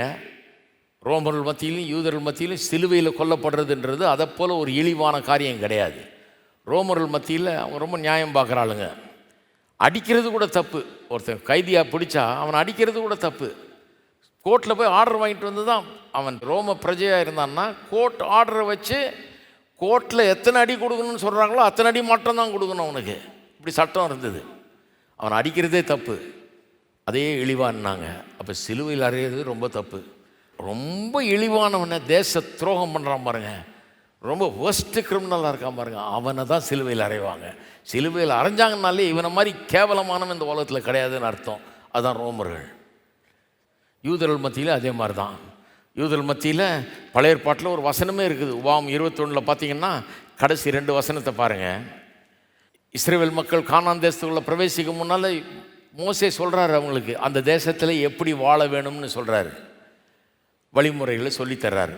கர்த்தர் ஆசீர்வதித்து உங்களுக்கு கொடுக்குற கானான் தேசத்தில் எப்படி வாழணும்னு சொல்கிறார். சொல்லும்போது 22, 23 வசனங்கள். 21ஆம் அதிகாரம் உபாகமம். கொலை செய்யப்பட்ட ஒருவன் மேல் சாவுக்கு பாத்திரமான பாவம் உண்டாயிருக்க அவனை கொலை செய்யும்படி மரத்திலே தூக்கி போடுவாயானால். ஒருத்தன் பெரிய குற்றம் பண்ணிட்டான், ரொம்ப பெரிய குற்றம், அது யூதர் மத்தியிலையும் ரொம்ப பெரிய குற்றம் பண்ணவன் மரத்தில் தூக்கி போட்டு தொங்க விட்டு கொல்லுவாங்க. அப்படி மரத்தில் தொங்க விட்டு கொல்லக்கூடிய அளவுக்கு ஒருத்தவங்க தப்பு பண்ணியிருந்தான்னா, குற்றம் பண்ணியிருந்தான்னா, இரவிலே அவன் பிரேதம் மரத்திலே தொங்கலாகாது. ராத்திரியில் அவன் பிரேதம் அந்த மரத்தில் தொங்கக்கூடாதான். அந்நாளிலே தானே அதை அடக்கம் பண்ணணும். அந்த நாள் முடியறதுக்குள்ளே இருட்டுறதுக்குள்ளே அவன் அடக்கம் பண்ண வேண்டும். பின்னால் வாஸ்து பார்த்தீங்கன்னா யோசுவா புஸ்தகத்தெல்லாம் வாஸ்து பார்த்தீங்கன்னா அவங்க அப்படியே ஃபாலோ பண்ணுறாங்க. கானான் தேசத்துக்குள்ளே பிரவேசித்து அந்த ராஜாக்களை எல்லாம் கொல்லும்போது இருட்டுறதுக்கு முன்னால் அடக்கம் பண்ணுறாங்க. ஏன் அந்நாளில் அடக்கம் பண்ணோம்? தூக்கி போடப்பட்டவன் தேவனால் சபிக்கப்பட்டவன். அதாவது மரத்திலே தூக்கி போடப்பட்டு கொல்லப்பட்டவன் தேவனால் சபிக்கப்பட்டவன்றதை நம்புகிறாங்க யூதர்கள். தேவனால் கைவிடப்பட்டவன், சபிக்கப்பட்டவன். ஆகையால் உன் தேவனாகிய கர்த்தர் உனக்கு சுதந்திரமாய் கொடுக்கும் உன் தேசத்தை தீட்டுப்படுத்தாயாக. என்ன அர்த்தம்? அவனை ராவெல்லாம் தொங்க விட்டினா இந்த சபிக்கப்பட்டவனை தேவனே அவனை சபிச்சிட்டாரு, அவனை வேண்டாம்னு தள்ளிட்டாரு, அவனை கைவிட்டாரு. அவனை ராவெல்லாம் அவன் பிரேதத்தை தொங்க விட்டினா அவன் மேல் இருக்கிற சாபம் கர்த்தர் உனக்கு ஆசீர்வாதமாக கொடுத்த இந்த தேசம் முழுவதையும் தீட்டுப்படுத்திவிடும். ஆசீர்வதிக்கப்பட்ட தேசம் தீட்டுப்படுத்தாத அப்படின்னு மோசே சொல்லித்தர்றாரு. அதை அப்படியே செய்கிறாங்க. இயேசு மரிச்சப்போ கூட மத்தேயு 27ஆம் அதிகாரம் சொல்லுது, சாயங்காலமான போது அரிமத்தேய ஊரான யோசேப்பு, சாயங்காலமான போதுன்ற வார்த்தை வருது அங்கே 52ஆம் வசனத்தில். அதாவது இருட்டுறதுக்கு முன்னால் யோசேப்பு, அரிமத்தேயராகிய யோசேப்பு போய் பிரேதத்தை கேட்டு வாங்கி புதைக்கிறான். ஏன்னா மரத்திலே தூக்கப்பட்டு கொல்லப்பட்டவர். இப்படி ஒரு முறைமை அவங்கக்கிட்ட இருக்குது. அப்போ பவுல் பார்க்குறாரு, ஏன் எங்களெல்லாம் முட்டாள் நினச்சிக்கிட்டீங்களா? மரத்தில் தூக்கி போட்டு ஒரு ஆளை கொள்றீங்க, கிட்டத்தட்ட நிர்வாணமாக. அதனால் தேவனால் சபிக்கப்பட்டவன், தேவனை அவரை விரும்பலை, தேவனை கைவிட்டார் இந்த ஆளை, அதனால தானே மரத்தில் தூக்கி போட்டு கொண்டீங்க. அந்த ஆளை போய் மேசியான்னு அறிவிக்கிறீங்க, அவரை நம்புன்றீங்க, அவரை வணங்குன்றீங்க, அவர் ஆண்டவர்ன்றீங்க. எங்களுக்கெல்லாம் எனக்கு கிறுக்கா பிடிச்சிருக்கு, எங்களை ஏமாத்தவா பார்க்குறீங்க, முட்டாள் நான் நினைக்கிறீங்கன்றார் பவுல். அதனால தான் ரொம்ப தீவிரமாக கிறிஸ்தவ சபையை ஒழிக்க வேண்டும், அழிக்க வேண்டும் என்று முற்படுகிறார். அப்பேற்பட்ட பவுல் தமஸ்குவுக்கு போகிற வழியில் அப்போஸ்தலர் நடவடிக்கைகள் 9ஆம் அதிகாரம் சொல்லுது, இயேசுவை சந்திக்கிறார். எதிர்பாராத விதமாக இயேசு அவரை சந்திக்கிறார், அவருக்கு வெளிப்படுகிறார். இயேசுவை சந்தித்த போது சாதாரணமான சந்திப்பு இல்லை, ஒளி வீசுது பாருங்க, சூரியனை போல பிரகாசிக்கிறார். தேவனுடைய மகிமை இயேசுவின் மேலே காணப்படுகிறது. கண்ணே குருடாயிடுச்சு இவருக்கு. இவர் கேட்கிறார், ஆண்டவரே நீர் யார்? பதில் அவருக்கு அதிர்ச்சி அளிக்கிற பதில், நான் இயேசு, நீ துன்பப்படுத்துகிற இயேசு நான் என்றார். எந்த இயேசுவை ஒன்றுலாமாக்கணும், அவருடைய சபைகளை அழிக்கணும், அவருடைய சீஷர்களை ஒன்றுலாமாக்கணும் தெரிஞ்சிட்டு இருந்தாரோ அதே ஆளை சந்திச்சு, நீ துன்பப்படுத்துகிற இயேசு நானே அப்படின்னு இயேசு வெளிப்படுத்திட்டார். வெளிப்படுத்திட்ட உடனே கண்ணு குருடாயிடுச்சு. ஏன்னா அந்த சூரிய ஒளி மாதிரி பிரகாசம், தேவனுடைய மகிமையை பார்க்குறார் இல்லையா, கண்ணு தெரியல. தமஸ்கு பட்டணத்தில் போய் சில நாட்கள் அங்கே தங்கி இருந்து நல்லா ஆழ்ந்து யோசிக்கிறார். இப்போ வேற என்ன பண்ணுறது, கண்ணு தெரியல, உட்காந்து யோசிக்க வேண்டியது தான். அதுவும் இல்லாமல் இப்படிப்பட்ட அசாதாரணமான சம்பவம் ஒன்று நடந்துருச்சு. எந்த இயேசுவை வெறுத்தாரோ, பகைத்தாரோ, ஃப்ராடுன்னு நம்பினாரோ அந்த இயேசுவை பார்த்துட்டாரு. தேவ மகிமையினால் பிரகாசிக்கிறத பார்த்துட்டாரு. உயிர்த்தெழுந்த இயேசுவை பார்த்துட்டாரு. இவரை சிலுவையில் அரைஞ்சாங்கன்னு ஊரே சொல்லுது, ஆனால் உயிரோடு எழுந்தாங்கன்னு எல்லாம் பேசிக்கிறாங்க. இவர் பார்த்ததில்லை, ஆனால் இன்னைக்கு பார்த்துட்டாரு. யோசிக்க வச்சிருக்காதுன்னு நினைக்கிறீங்களா? நான் நினைக்கிறேன் அடுத்த சில நாட்கள் அங்கே தங்கி இருந்து ஆழமாக யோசிக்கிறார். என்ன யோசித்தார் அப்படின்னு திட்டவட்டமாக இங்கே சொல்லப்படவில்லை. ஆனால் புதிய ஏற்பாட்டில் கிட்டத்தட்ட பாதி அவர் எழுதியிருக்கிறார். அதை வாசிக்கும்போது அவர் என்ன யோசிச்சிருப்பார், அவர் என்ன அலசி ஆராய்ஞ்சிருப்பார் மனசுலங்கிறது எனக்கு நல்லா விளங்குது. என்னத்தை யோசிச்சிருப்பார் அவர்? இது வெறும் ஸ்பெக்குலேஷன் இல்லை, வெறும் யூகம் அல்ல, ஒரு நியாயமான யூகம். அவர் எழுதியிருக்கிற அந்த நிருபங்களின் அடிப்படையில் நான் சொல்கிறேன், என்ன யோசித்து என்ன கண்டுபிடிச்சாருன்றதை நான் உங்களுக்கு சொல்லுகிறேன். என்ன யோசித்தார்னா, இவர் தேவனால் தள்ளப்பட்டவர், இவர் மேசியாவாக இருக்க முடியாது, தேவனால் வெறுத்து கைவிடப்பட்டவர். ஏன்னா சிலுவையில் எல்லாம் செத்தார் இவர். தேவனால் கைவிடப்பட்டவன், சபிக்கப்பட்டவன் தான் அப்படி சாக முடியும். அதனால் இவர் அப்படிப்பட்டவர் நினச்சேன். ஆனால் அந்த உயிர்த்தெழுந்த இயேசு அவ்வளோ மகிமையாக காட்சியளிக்கும் போது தேவ மகிமையை நான் பார்த்தேன். அது எனக்கு என்ன சொல்லுதுன்னா, இல்லை இவர் தேவன் இவரை கைவிடலை, தேவன் இவரை கைவிடலை, தேவன் இவரை கனம் பண்ணி இருக்கிறாரு, மறுபடியும் உயிரோடு எழுப்பி இருக்கிறாரு. அப்போ சிலுவையில் நடந்தது என்ன? ஏன் அங்கே தொங்குனார்? பின்ன தேவன் இவரை கனம் பண்ணார்னா ஏன் முதல்ல தொங்க விட்டாரு? ஏன் முதல்ல எல்லாரையும் அடிக்க விட்டாரு, காரி துப்ப விட்டாரு, பாடுபட விட்டாரு? ஏன் இவர் என் தேவனை ஏன் என்னை கைவிட்டீர் என்று கதற விட்டாரு? அந்த கதறுதலின் அர்த்தம் என்ன? என் தேவனை ஏன் என்னை கைவிட்டீர்னு சொல்றாரு. இவர் கைவிட்டாரா இல்லையா? தேவன் இவரை ஏன் கைவிட்டார்? இவர் நினைச்சாரு இவரை வெறுத்து பிடிக்காம கைவிட்டாருன்னு. நல்லா யோசிச்சு பார்க்குறார். கைவிட்டார்னா இப்போ எப்படி எழுப்புனார் 3வது நாள்? இப்போ எப்படி அவ்வளோ பெரிய மகிமையினால் நிரப்பி இருக்கிறாரு? அப்போ தேவன் அவரை கைவிடவில்லை. அப்போ சிலுவையில் நடந்தது என்ன? இவர் ஒன்றும் பாவம் செய்யலை, தேவன் அவரை கைவிடுறதுக்கு. இவர் ஒன்றும் தப்பு பண்ணல, இவர் ஒன்றும் சபிக்கப்பட்டவர் இல்லை. இவர் மற்றவருடைய பாவத்து நிமித்தம் மற்றவருடைய சாபத்தை சுமந்தவராய் அங்கே தொங்கி இருக்க வேண்டும். அந்த சிலுவை மரணம் இவருக்கு அதனால நேரிட்டிருக்க வேண்டும், இவருக்காக அல்ல, மற்றவர்களுக்காக அவர் செத்திருக்க வேண்டும். மற்றவருடைய பாவத்தை சுமந்து தீர்த்து அதன் நிமித்தமாய் 3 நாட்களுக்கு அங்கே கைவிடப்பட்டு 3ஆவது நாளிலே தேவன் தம்முடைய முகத்தை அவர் மீது பிரகாசிக்க பண்ணி அவரை உயிரோடு எழுப்பி அவரை கனம் பண்ணி இருக்கிறாரு. ஏன்னா தேவன் சொன்னபடியே இவர் பூமியில் வந்து சிலுவையில் மரித்து மீட்பை ஏற்படுத்தி விட்டார். தேவன் இப்பொழுது அவர் தம்முடைய குமாரன் என்பதை நிரூபித்து விட்டார். இவரை விண்டிகேட் பண்ணிட்டாரு. இவரை மறுபடியும் கனம் பண்ணி உயர்த்தி விட்டார் என்பதை பார்க்கிறார் அவர். ஆஹா, இப்போதான் எனக்கு விளங்குது. சிலுவையில் நடந்தது ஒரு பெரிய ஒரு சம்பவம்.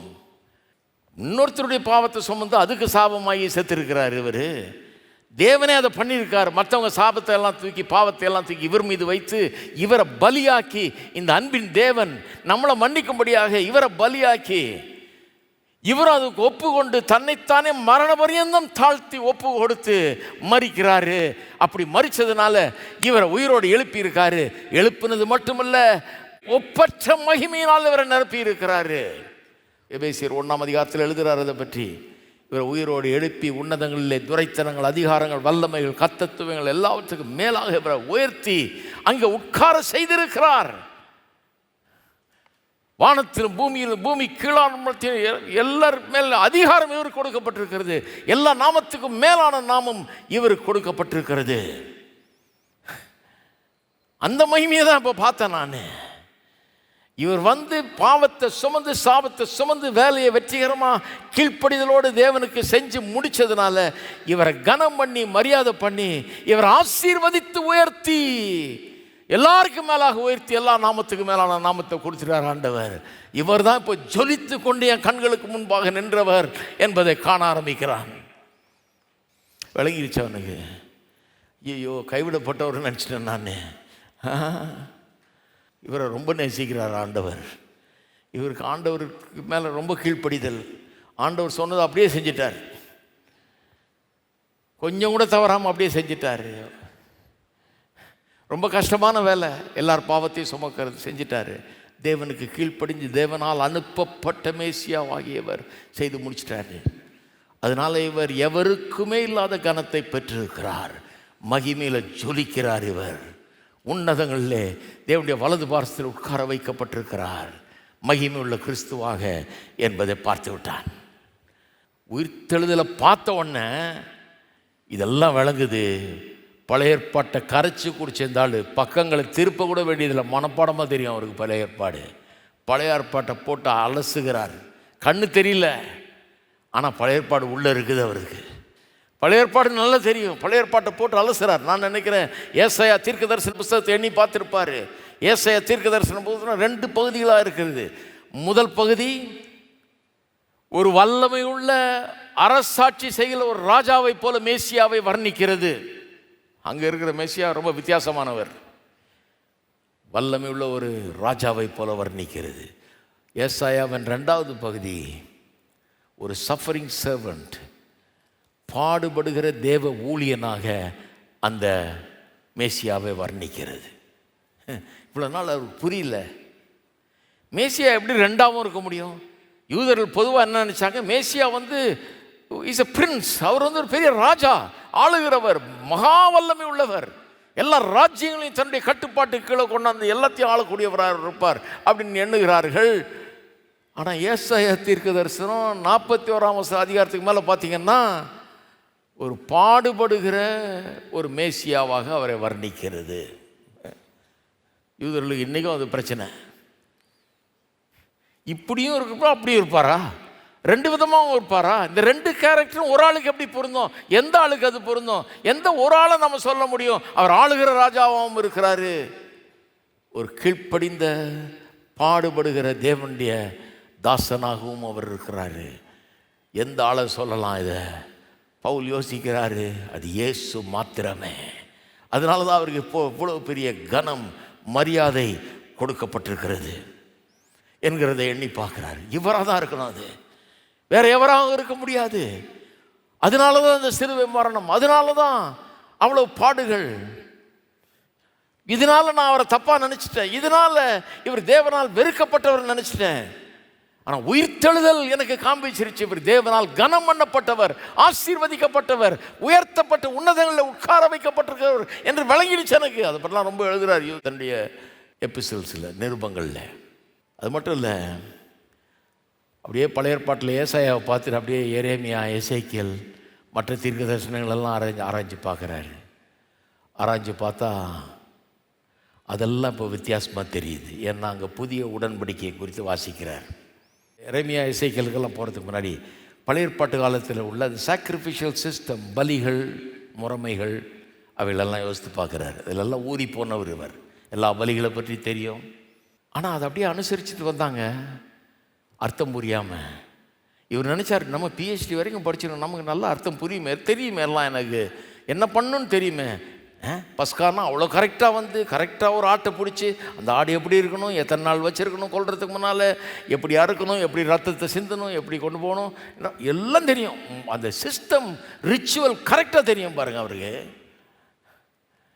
ஆனால் இப்போ யோசித்து பார்க்குறாரு, ஆட்டை பிடிச்சோம், ஆட்டை வெட்டினோம், சிலரெல்லாம் புறாவை கொண்டு வந்தாங்க, சிலர் மாட்டை கொண்டு எல்லாம் கொண்டாடுறாங்க, பலிகளை செலுத்தினோம், காலாகாலமாக செலுத்தி வர்றோம். ஆனால் உண்மையாகவே ஒரு ஆட்டுக்குட்டி, அதனுடைய ரத்தம், ஒரு மிருகத்தின் ரத்தம் மனுஷனுடைய பாவங்களை அவனை கழுவ முடியுமா? தேவனிடத்தில் அவனை தகுதிப்படுத்த முடியுமா? தேவன்கிட்ட கொண்டு போய் சேர்க்க முடியுமா? நான் எப்படி இவ்வளோ நாளாக நம்பிக்கிட்டு இருந்தேன், ஒரு மிருகத்தினுடைய ரத்தம் அதை பண்ண முடியும்னு எப்படி முட்டாள்தனமாக நம்பிட்டேன். அப்போ அந்த மிருகத்தின் ரத்தத்தை எதுக்கு பண்ண சொன்னார் ஆண்டவர்? எதுக்கு அதை தெளிக்க சொன்னார்? எதுக்கு அதை சிந்த சொன்னார்? எதுக்கு பலியிட சொன்னார்? அது வேற எதுக்கோ ஒன்றுக்கு அடையாளமாக இருந்திருக்க வேண்டும். அதை நான் விட்டுட்டேனே, அதை கவனிக்காமல் விட்டுட்டேனே. எதுக்கு அடையாளம்? இயேசு கிறிஸ்து கல்வாரி சிலுவை, தேவ ஆட்டுக்குட்டியாகிய அவர் நமக்காக சிந்தின ரத்தம், அதுக்கு அடையாளமாக தான் இந்த பழைய ஏற்பாட்டு பலிகள் எல்லாம் இருந்தது என்பதை எண்ணி பார்க்கிறார். திடீர்னு பார்த்தா பழைய ஏற்பாட்டை விளங்குது அவருக்கு. ஆசரிப்பு கூடாரம், தேவாலயம், பலிகள், முறைமைகள் எல்லாம் விளங்குது. யூத மார்க்கத்தில் எக்ஸ்பர்ட் இவர். ஆனால் இப்போ தான் விளங்க ஆரம்பிக்குது. அதன் பிறகு எசேக்கியேல், எரேமியா போன்ற புத்தகங்கள்லாம் பார்க்குறாரு. அங்கே புதிய உடன்படிக்கையை பற்றி சொல்லிடுது. புதிய உடன்படிக்கையில் விசேஷமாக என்ன சொல்கிறாரு? என் ஆவியை கொண்டு வந்து அவங்க உள்ளே வச்சிருவேன்றார். யாருக்குள்ள? ஜனங்களுக்கு உள்ளே வச்சிருவேன்றார். அந்த காலத்தில் ஆவி இறங்குச்சு, யாராவது தீர்க்கதரிசனம் சொன்னாங்க, எதாவது பண்ணாங்க, உள்ளே வந்து வாசம் பண்ணவில்லை. நான் உள்ளே வச்சிருவேன், நானே அவர்களுக்கு போதிப்பேன், டைரக்ட் கான்டாக்டில் இருப்பேன். பிரதான ஆசாரியெல்லாம் தேவையில்லை, இந்த முறைமைகள்லாம் தேவையில்லை, பலிகள்லாம் தேவையில்லை. நானும் மக்களும் ஒன்றாயிடும். அவர்கள் என்னுடைய ஜனமாக இருப்பார்கள், நான் அவனுடைய தேவனாக இருப்பேன். அவர்களுக்கு உள்ள ஆவியை வச்சு நான் அவர்களுக்கு போதிப்பேன்றாரு. என்ன அது? அப்போ பிரதான ஆசாரியர் என்ன ஆகுறது, நம்ம பலிகள்லாம் என்ன ஆகுறது, நம்ம முறைமைகள் என்ன ஆகுறது, நம்ம சிஸ்டம் என்ன ஆகுறது, நம்ம ரிச்சுவல் என்ன ஆகுறது? வேற ஏதோ புதுசாக கொண்டு வர போகிறேன்னாரு. எதை புதுசாக கொண்டு வந்துட்டாரு? இந்த புதிய உடன்படிக்கை. அந்த புதிய உடன்படிக்கை அதனுடைய சாராம்சம் என்ன? இயேசுவின் மூலமாக தான் அந்த புதிய உடன்படிக்கையே வருது. இப்போ இயேசு வந்துட்டார், அதனால் பலிகள்லாம் நிறுத்தப்படுகிறது. பலிகள் அவசியம் இல்லை. ஒரே தரம் நமக்காக பலியிடப்பட்டவர் அவர். இனி பலிகள் கிடையாது. இந்த தேவாலயமே அவசியம் இல்லை, இன்னைக்கு ஆசரிப்பு கூடாரம் அவசியம் இல்லை, முறைமைகள் அவசியம் இல்லை, அந்த சிஸ்டம் அவசியம் இல்லை, பிரதான ஆசாரியன் கூட தேவையில்லை. இன்னைக்கு மனுஷனுக்குள்ள ஆவியை வச்சிடறாரு அவர். எல்லாம் ஒட்டு மொத்தமாக விளங்கிடுச்சு பாருங்க. அதனால தான் சொல்கிறாரு, கலாத்தியர் 3ஆம் அதிகாரத்தில் சொல்கிறாரு, எல்லாம் விளங்கிடுச்சு பாருங்க. இப்போ உயிர்த்தெழுந்த கிறிஸ்துவை பார்த்தோன்னா, உயிர்த்தெழுதலை நம்பின உடனே பழைய ஏற்பாடு, இதுவரைக்கும் விளங்காத பழைய ஏற்பாடு விளங்க ஆரம்பிச்சிருச்சு. சொல்கிறாரு கலாத்தியர் 3:13-14 சொல்கிறாரு, மரத்திலே தூக்கப்பட்டவன் எவனும் சபிக்கப்பட்டவன் எழுதியிருக்கிறபடி கிறிஸ்து நமக்காக சாபமாகி நியாயப்பிரமாணத்தின் சாபத்துக்கு நீங்களாக்கி நம்மை மீட்டு கொண்டார். இப்போ எனக்கு புரியுதியான்றாரு. எனக்கு புரியுது.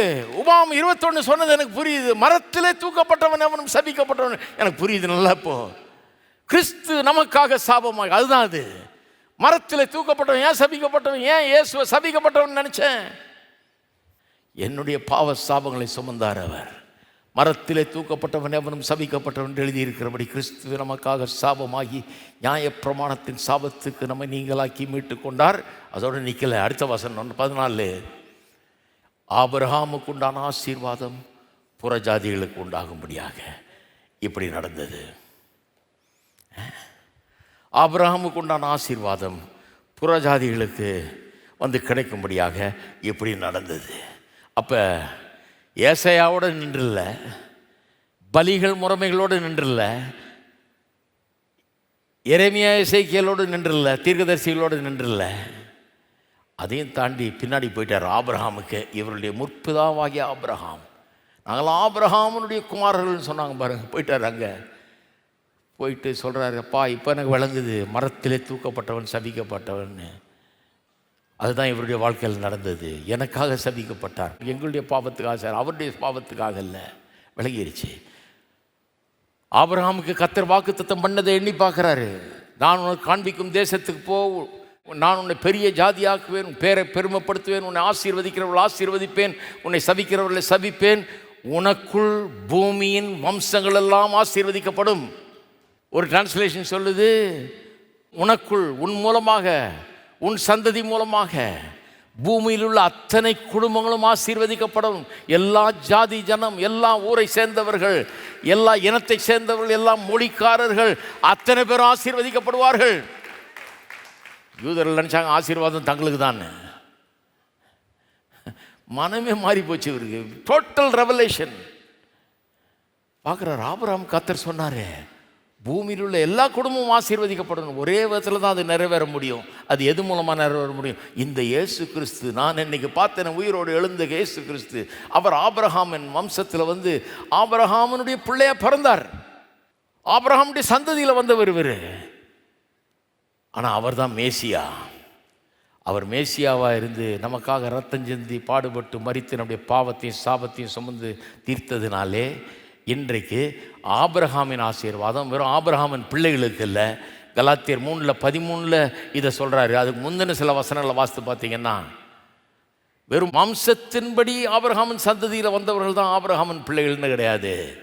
ஆபிரகாமின் விசுவாசத்தை உடையவர்களெல்லாம் ஆபிரகாமின் ஆசீர்வாதத்துக்கு சொந்தக்காரர்கள்ன்றாரு. ஆபிரகாமின் ஆசீர்வாதம் புறஜாதிகள் எல்லாருக்கும் இன்றைக்கு வருதுன்றாரு. அது மட்டும் இல்லை, கவனிங்க எப்படி கொண்டாடுறாரு பாருங்க. ஆவியை குறித்து கொடுக்கப்பட்ட வாக்கு தத்துவம் நமக்கு வந்து கிடைக்கும்படியாக தான் மரத்தில் தூக்கப்பட்டவராக சபிக்கப்பட்டவராக இவர் செத்தார்ன்றார். சிலுவையில் ஏன் செத்தார்னு சொல்கிறதுக்கு இது ஆபிரகாமின் ஆசீர்வாதம்லாம் நமக்கு வரணும். அதோடு நிறுத்தல, ஆபிரகாமை இல்லாத ஒரு ஆசீர்வாதம். அது என்ன ஆசீர்வாதம்? புதிய உடன்படிக்கையின் ஆசீர்வாதம். அது என்ன ஆசீர்வாதம்? ஆவியை குறித்து அன்றைக்கு ஆபிரகாம் வாக்குத்தத்தமாக தான் கேள்விப்பட்டான், அவனுக்கு கிடைக்கல. ஏன்னா அவன் இருதயம் சுத்தமாகலை. ஆவியானவர் வந்து அங்கே உள்ளே வந்து குடியிருக்க முடியல. ஏதோ இறங்கி வந்து சிலரை பயன்படுத்தி வேலை செஞ்சார ஒழிய உள்ளே வந்து குடியிருக்க முடியல. இப்பொழுது இயேசு கிறிஸ்துவின் மூலமாக சுத்த இருதயம் நமக்கு உண்டாயிருக்கிறது. பாவங்கள கழுவப்பட்டிருக்கிறோம். ஆவியானவர் வந்து நமக்குள்ள குடியிருக்கிறார். புதிய உடன்படிக்கை வந்துருச்சு. இப்போ கொண்டாந்து அப்படியே சிங்க்ரனைஸ் பண்ணுறாரு பாருங்க. எல்லாத்தையும் கொண்டாந்து பழைய ஏற்பாட்டை கொண்டாந்து இந்த உயிர்த்தெழுதலை பார்த்த உடனே பழைய உடன்படிக்கையும் புதிய உடன்படிக்கை எல்லாம் கரெக்டாக விளங்கிருச்சு. எல்லாம் பொருந்தது எல்லாம். இப்போ இவர் தான் அதனுடைய சாராம்சம். இயேசு கிறிஸ்து தான் அதனுடைய சாராம்சம் என்று முழுமையாக விளங்கி கொண்டார். பாருங்க, எல்லா யூதர்களைப் போல பவுல் ஒரு ஸ்ட்ராங் மெசாயாவை எதிர்பார்த்தார். அரசர் மாதிரி வருவார், வந்து ஒரு இராணுவத்தை உண்டாக்குவார், ஆட்களை சேர்ப்பார். இவங்கெல்லாம் சேர்ந்து ஒரு பெரிய புரட்சியை ஏற்படுத்தி எல்லாத்தையும் தங்களுடைய கட்டுப்பாட்டுக்குள்ளே கொண்டு வருவார். நம்மளை இவ்வளோ நாள் அடக்கி ஆண்டவர்களெல்லாம் ஒன்றும் இல்லாமாக்குவாங்க அப்படின்னு எதிர்பார்த்தாங்க. ஆனால் இப்போ தான் அவருக்கு புரியுது, அந்த ஸ்ட்ராங் மெசாயா இப்பொழுது எப்படி வந்திருக்கிறாரு? பலவீனமான ஒரு மெசாயா மாதிரி வந்திருக்கிறாரு. ஏன் பலவீனமான மெசாயா போல் வந்திருக்கிறாரு? ஏன்னா ஜனங்க பலவீனமானவர்களாக இருக்கிறாங்க, பாவத்தில் கிடக்கிறாங்க, பாவிகளாக இருக்கிறாங்க. அவர்கள் ஸ்ட்ராங்காக இல்லை, அவர்கள் யோகியர்களாக இல்லை, அவர்கள் தகுதி உள்ளவர்களாக இல்லை, அவர்கள் உடைந்து போனவர்களாக பாவத்தினால் கெடுக்கப்பட்டவர்களாக இருக்கிறார்கள். அவர்கள் தோல்வியுற்றவர்களாக பாவத்தில் கிடக்கிறார்கள், பாவம் என்னும் உளையான சீட்டில் கிடக்கிறார்கள். அவர்கள் வெறும் கிருபையினால் ரட்சிக்கப்பட வேண்டும். அவள்கிட்ட எந்த சக்தியும் இல்லை, பலனும் இல்லை. அவளை தங்களை ரட்சித்துக் கொள்வதற்கு முடியவே முடியாது. அவ்வளோ பலவீனமாக இருக்காங்க. அவளை கிருபையினால் மட்டும்தான் ரட்சிக்க முடியும். அதுக்காகவே இவர் பலவீனம் உள்ளவராக ஆயிட்டார். எல்லா அடியும் வாங்கிக்கிறார், காரி துப்புறாங்க வாங்கிக்கிறார், திட்டுறாங்க வாங்கிக்கிறார், அரையிறாங்க வாங்கிக்கிறாரு, ஆணி அடிக்கிறாங்க வாங்கிக்கிறாரு, உடலெல்லாம் உழுத நிலம் போல ஆயிற்று பரவாயில்லன்னு வாங்கிக்கிறாரு, ஏசுகிறார்கள், பேசுகிறார்கள், திட்டுகிறார்கள், வாங்கிக்கிறாரு. பலனே இல்லாதவர் போல, வானத்தையும் பூமியும் படைத்த தேவன் பலனற்றவரை போல பவுலுக்கு நம்ப முடியல. அடே அப்பா, மேசியாவா இப்படி? இப்போ ஏசாயா 53 விளங்கிருச்சு அவருக்கு. ஏசாயால சொல்லப்பட்ட தேவதாசன், தேவனுடைய ஊழியக்காரன் யார்? எப்படிப்பட்ட ஊழியக்காரன் அவர்? தன்னையே ஒப்பு கொடுக்கிறார். நம்முடைய பாவ துக்கங்களை எல்லாம் சுமந்து தீர்க்கிறவர் அவர். கொண்டு போகப்படுகிற ஆடு போல இவர் இருக்கிறாருங்கிறத பார்க்குறார். அவ்வளோ பலவீனராக இவர் காட்சி அளிக்கிறத பார்க்குறாரு. 53வது அதிகாரம் ஏசாயால சொல்கிறது நல்லா விளங்குது. இப்போ அவருக்கு, யூதர்களுக்கு அது ஒரு பிரச்சனை பாருங்கள். 53 அதிகாரம் இவருக்கு நல்லா விளங்குது. ஏன்னா முதல்ல விளங்கலை. இவர் படிச்சிருக்காரு, கரைச்சி குடிச்சிருக்காரு, எவரே மொழியிலேயே அதை படிச்சிருக்காரு, விளங்கலை. இப்போ உயிர் தெழுந்த இயேசுவை பார்த்துட்டாரு, அதனால விளங்குது. இயேசுவை பார்த்தோன்னா அர்த்தம் புரியுது. இப்போ நான் சொல்கிறேன், அதனால தான் லூக்கா இதெல்லாம் எழுதுகிறார். பழைய ஏற்பாட்டிலேருந்து எப்படி அவர்களுக்கெல்லாம் சொன்னார், இதெல்லாம் நிறைவேறணும்னு சொன்னார். கிறிஸ்து பாடுபடவும் 3ஆம் நாளில் மரித்தோர்லேருந்து உயிர்த்தெழுத வேண்டியதாக இருக்குதுன்றத பழைய ஏற்பாடெல்லாம் போதிக்குது. இப்போ பார்க்குறீங்களா? இப்போ தெரியுதா? என்ன பார்த்துட்டீங்கல்ல? உயிரோடு எழுந்தன்றதை பார்த்துட்டீங்களா? மரித்ததை பார்த்தீங்க, பாடுபட்டதை பார்த்தீங்க, உயிரோடு எழுந்ததையும் பார்த்துட்டீங்க. இப்போ பழைய ஏற்பாடு விளங்குதா அப்படிங்கிறாரு. இப்போ தெரியுதா? இப்போ புரியுதா? புரியாத எல்லாருக்கும் புரியுது. பேதுருக்கு முன்ன புரியல.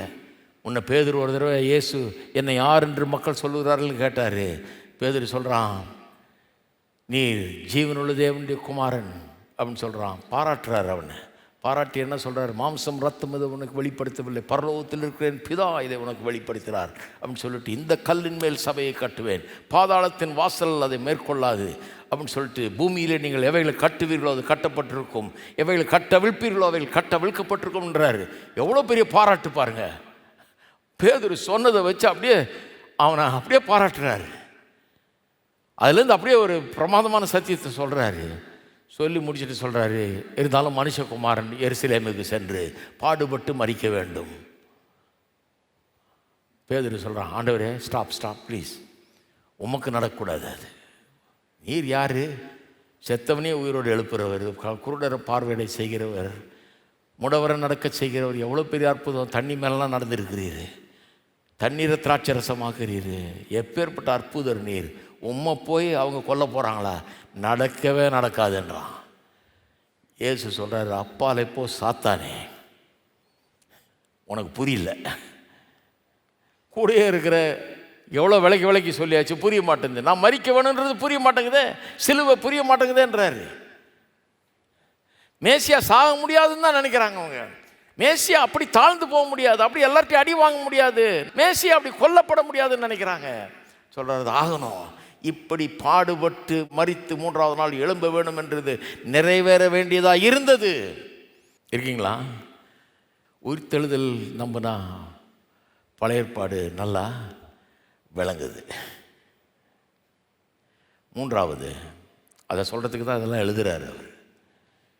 இவ்வளோ நாள் விளங்காதவங்களுக்கு உயிர்த்தெழுந்த கிறிஸ்துவை பார்த்த உடனே இப்போ நல்லா விளங்குது. பேதுரு கூட பிரசங்கம்லாம் எப்படி பண்ணுறாரு பாருங்கள். அதுக்கப்புறம் வேறு மாதிரி ஆகிட்டார். எல்லாருமே வேறு மாதிரி ஆயிட்டாங்க. 3வது, இந்த உயிர்த்தெழுதல் தான் உலகத்தாருக்கும் உலகத்துக்கும் மிகப்பெரிய நம்பிக்கை அளிக்கக்கூடிய செய்தியாக இருக்கிறது. என்ன செய்தி? வாசிக்கிறேன் பாருங்கள், 46லேருந்து 49. எழுதி இருக்கிறபடி கிறிஸ்து பாடுபடவும் 3ஆம் நாள் மரித்தோர்ந்து எழுந்திருக்கும் வேண்டியதாக இருந்தது.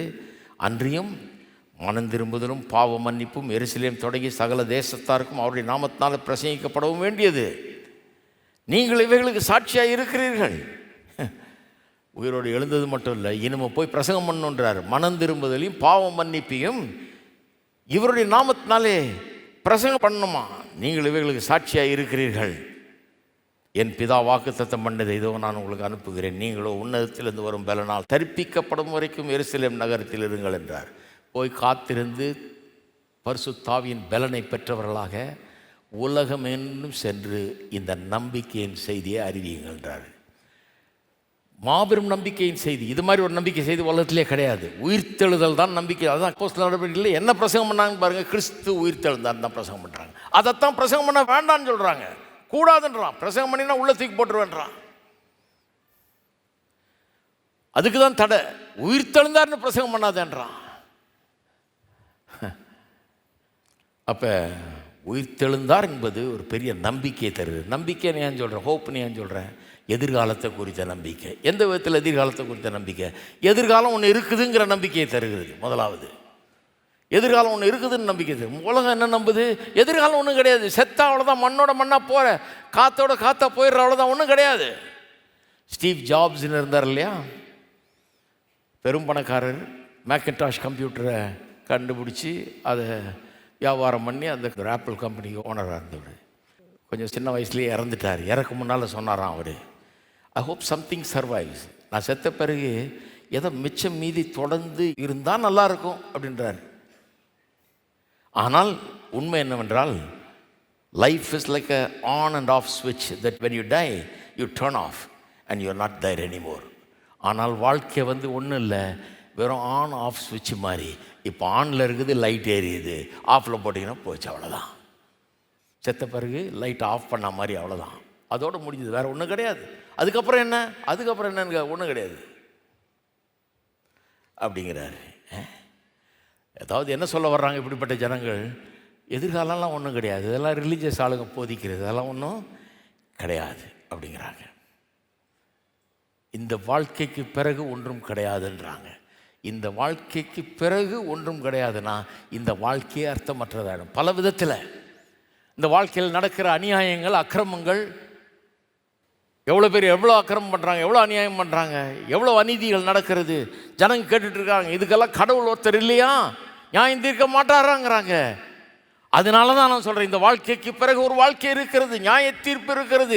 தேவனுக்கு முன்பாக நிற்பார்கள், தேவன் நியாயம் தீர்ப்பார், அவர்கள் செய்த கிரியைக்கு தக்க பலனை அடைவார்கள்.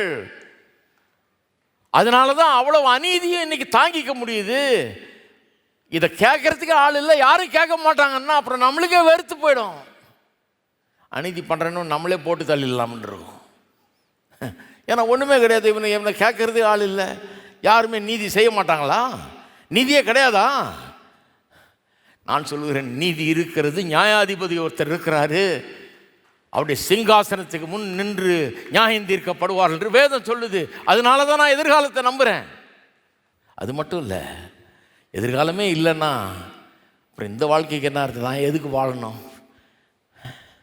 இந்த வாழ்க்கையை நான் ஏன் சிறப்பாக வாழணும், நல்லா வாழணும்? எதிர்காலம்னு ஒன்று இல்லைன்னா வாழ்க்கையை அர்த்தமற்றதாகிடுது. செத்த பிறகெல்லாம் முடிஞ்சுது, அவ்வளோதான், லைட் ஆஃப் பண்ண மாதிரி முடிஞ்சு போச்சு, அவ்வளோதானா. நான் எதுக்கு படிக்கணும், எதுக்கு வேலை செய்யணும், எதுக்கு குடும்பத்தை வைக்கணும், கல்யாணம் பண்ணணும், பிள்ளைகளை பேக்கணும், எதுக்கு ஒழுக்கத்தை கடைப்பிடிக்கணும், எதுக்கு நல்லா வாழணும்? நான் எதுக்குங்க? நான் செத்து போகிறோம், ஒன்றும் இல்லாமல் போகிறோம், மண்ணோட மண்ணாக போகிறோம். அதுக்கு எதுக்கு நான் அவ்வளோ பாடுபட்டு அவ்வளோ கஷ்டப்பட்டேன்? என்ன வேணால் செஞ்சுக்கிட்டு என்னமோ பண்ணிட்டு புசித்து குடித்து பூரிப்பாக இருன்னு சொன்ன மாதிரி தலைதறிக்கு ஆட வேண்டியது தானே. சாகிற வரைக்கும் ஆடிட்டு சாக வேண்டியது தான். இருக்கீங்களா? நிறைய பேர் அதனால தான் ஆடுறாங்கன்னு நினைக்கிறேன். இயேசுவின் உயிர்த்தெழுதல் சொல்லுது, தம்பி தப்பாக நினச்சிக்காத, இந்த பொய்யை நம்பாத, எதிர்காலம் இருக்கிறது, எதிர்காலம் இருக்குது. கண்டிப்பாக இந்த வாழ்க்கைக்கு பிறகு ஒன்று இருக்குது, நியாய தீர்ப்பு இருக்குது, தேவனுக்கு முன்னால் வந்து நிற்கணும், பதில் சொல்லணும், இதெல்லாம் இருக்குது. இந்த வாழ்க்கையோடு நம்ம முடிச்சுட்டு போகிறது இல்லை, சாப்டர் க்ளோஸ் கிடையாது.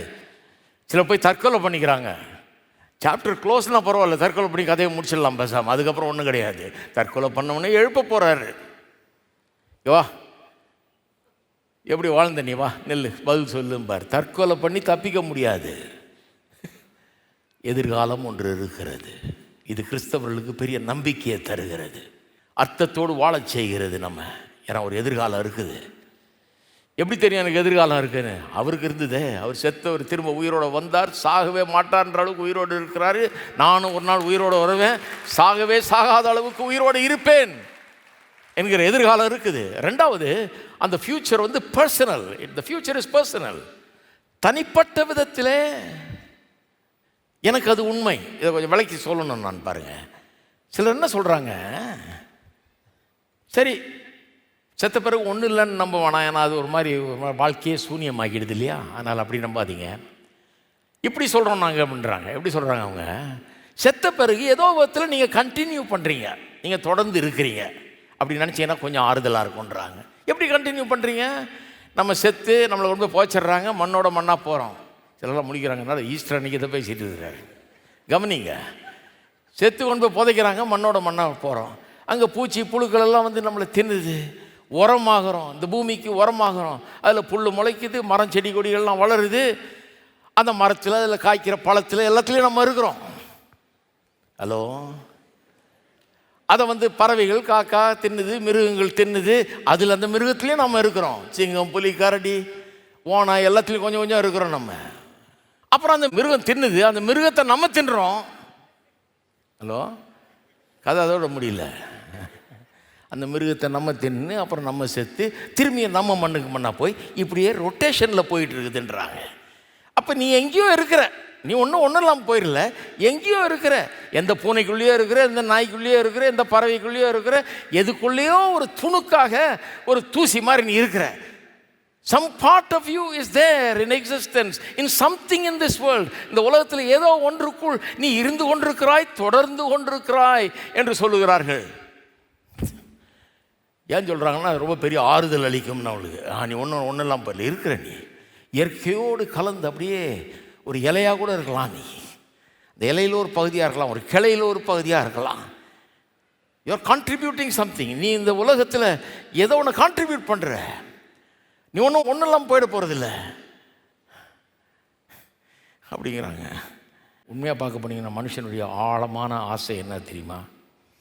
நான் ஏதோ ஒரு விதத்தில் இலையாகவோ கிளையாகவோ ஒரு மிருகமாகவோ பறவையாகவோ எதுலேயோ அல்லது எதுலேயோ கொஞ்சம் கொஞ்சம்னு பீஸாக இருந்தால் போதும் அப்படின்னு மனுஷன் நினைக்கிறது இல்லை. மனுஷன் எப்படி உண்டாக்கப்பட்டிருக்கான்? தேவனுடைய சாயலின்படி ரூபத்தின்படி உண்டாக்கப்பட்டவன். அவனுக்குள்ளே சில தன்மைகள் இருக்குது. அதில் என்ன தன்மை? அவனுக்கு ஒரு மனைவி, பிள்ளைகள், குடும்பம் இதெல்லாம் இருக்குது. அண்ணன், தம்பிங்க, அக்கா, தங்கச்சிங்க அப்படிலாம் இருக்குது. அதில் அன்பு இருக்குது. அவன் அன்பு கூறக்கூடியவனாக இருக்கிறான், அன்பை பெறக்கூடியவனாக இருக்கிறான். இப்படி ஒரு சமுதாயத்தில் வாழ்கிறவனாக கடவுள் அவனை உண்டு பண்ணிட்டார் பாருங்க. அப்படிப்பட்ட ஒரு பிறவியாக இருக்கிறான். கடவுள் எப்படி நம்மோடு கூட உறவு வச்சுட்டு இருக்காரோ, அதே மாதிரி நம்ம இந்த உலகத்தில் பல உறவுகளை உடையவர்களாக இருக்கிறோம், கடவுளோடையும் உறவுகள் உடையவர்களாக இருக்கிறோம். உறவு நம்முடைய வாழ்க்கையில் ரொம்ப முக்கியமாக இருக்குது. அன்பு கூறுகிறோம், அன்பை பெறுகிறோம். செத்த ஒன்றா அது அப்படியே முடிஞ்சிருதா? சாப்டர் க்ளோஸா? அப்போ மனைவி, பிள்ளைகள், பேர பிள்ளைகள் யாரையும் அவ்வளோதான் பார்க்க முடியாது, ஒன்றும் கிடையாது, எல்லாம் கட் ஆஃப், முடிஞ்சு போச்சு கதை. இந்த உலகத்தோடு எல்லாம் முடிஞ்சிருச்சு அப்படின்னா இன்றைக்கே போய் கண்ணீர் விட்டு அழணும் நம்ம.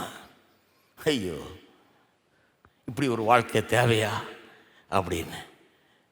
கடவுள் அப்படி வைக்கல நம்மளை. அதைத்தான் உயிர்த்தெழுதல் காமிக்குது. உயிர்த்தெழுந்த இயேசு பூமியில் வாழ்ந்தபோது மனுஷனாய் ஸ்ரீயின் வயிற்றில் பிறந்து வாழ்ந்தவர். சீஷர்களை நேசித்தார், அன்பு கூர்ந்தார், அவர்களோடு இருந்து ஒரு சகோதரரை போல வாழ்ந்தார், அன்பு கூர்ந்தார். உயிரோடு எழுந்த பிறகு வந்து நிற்கிறாரு. இப்பவும் அவர்களை அன்பு கூறுகிறார், அவர்களோடு சம்பாஷிக்கிறார், அவர்களோடு உறவு கொள்றாரு. அது மட்டும் இல்லை, உங்கள் இருதயம் கலங்காது இருப்பதாக. நான் போய் பிதாவிடத்தில் போய் உங்களுக்காக ஒரு வீடு ஆயத்தம் பண்ணிட்டு இருக்கிறேன், ஆயத்தம் பண்ணிட்டு உங்களெல்லாம் வந்து கூப்பிட்டு போகிறேன், நீங்கள்லாம் வந்து என்னோட கூட அங்கே இருப்பீங்கன்றாரு.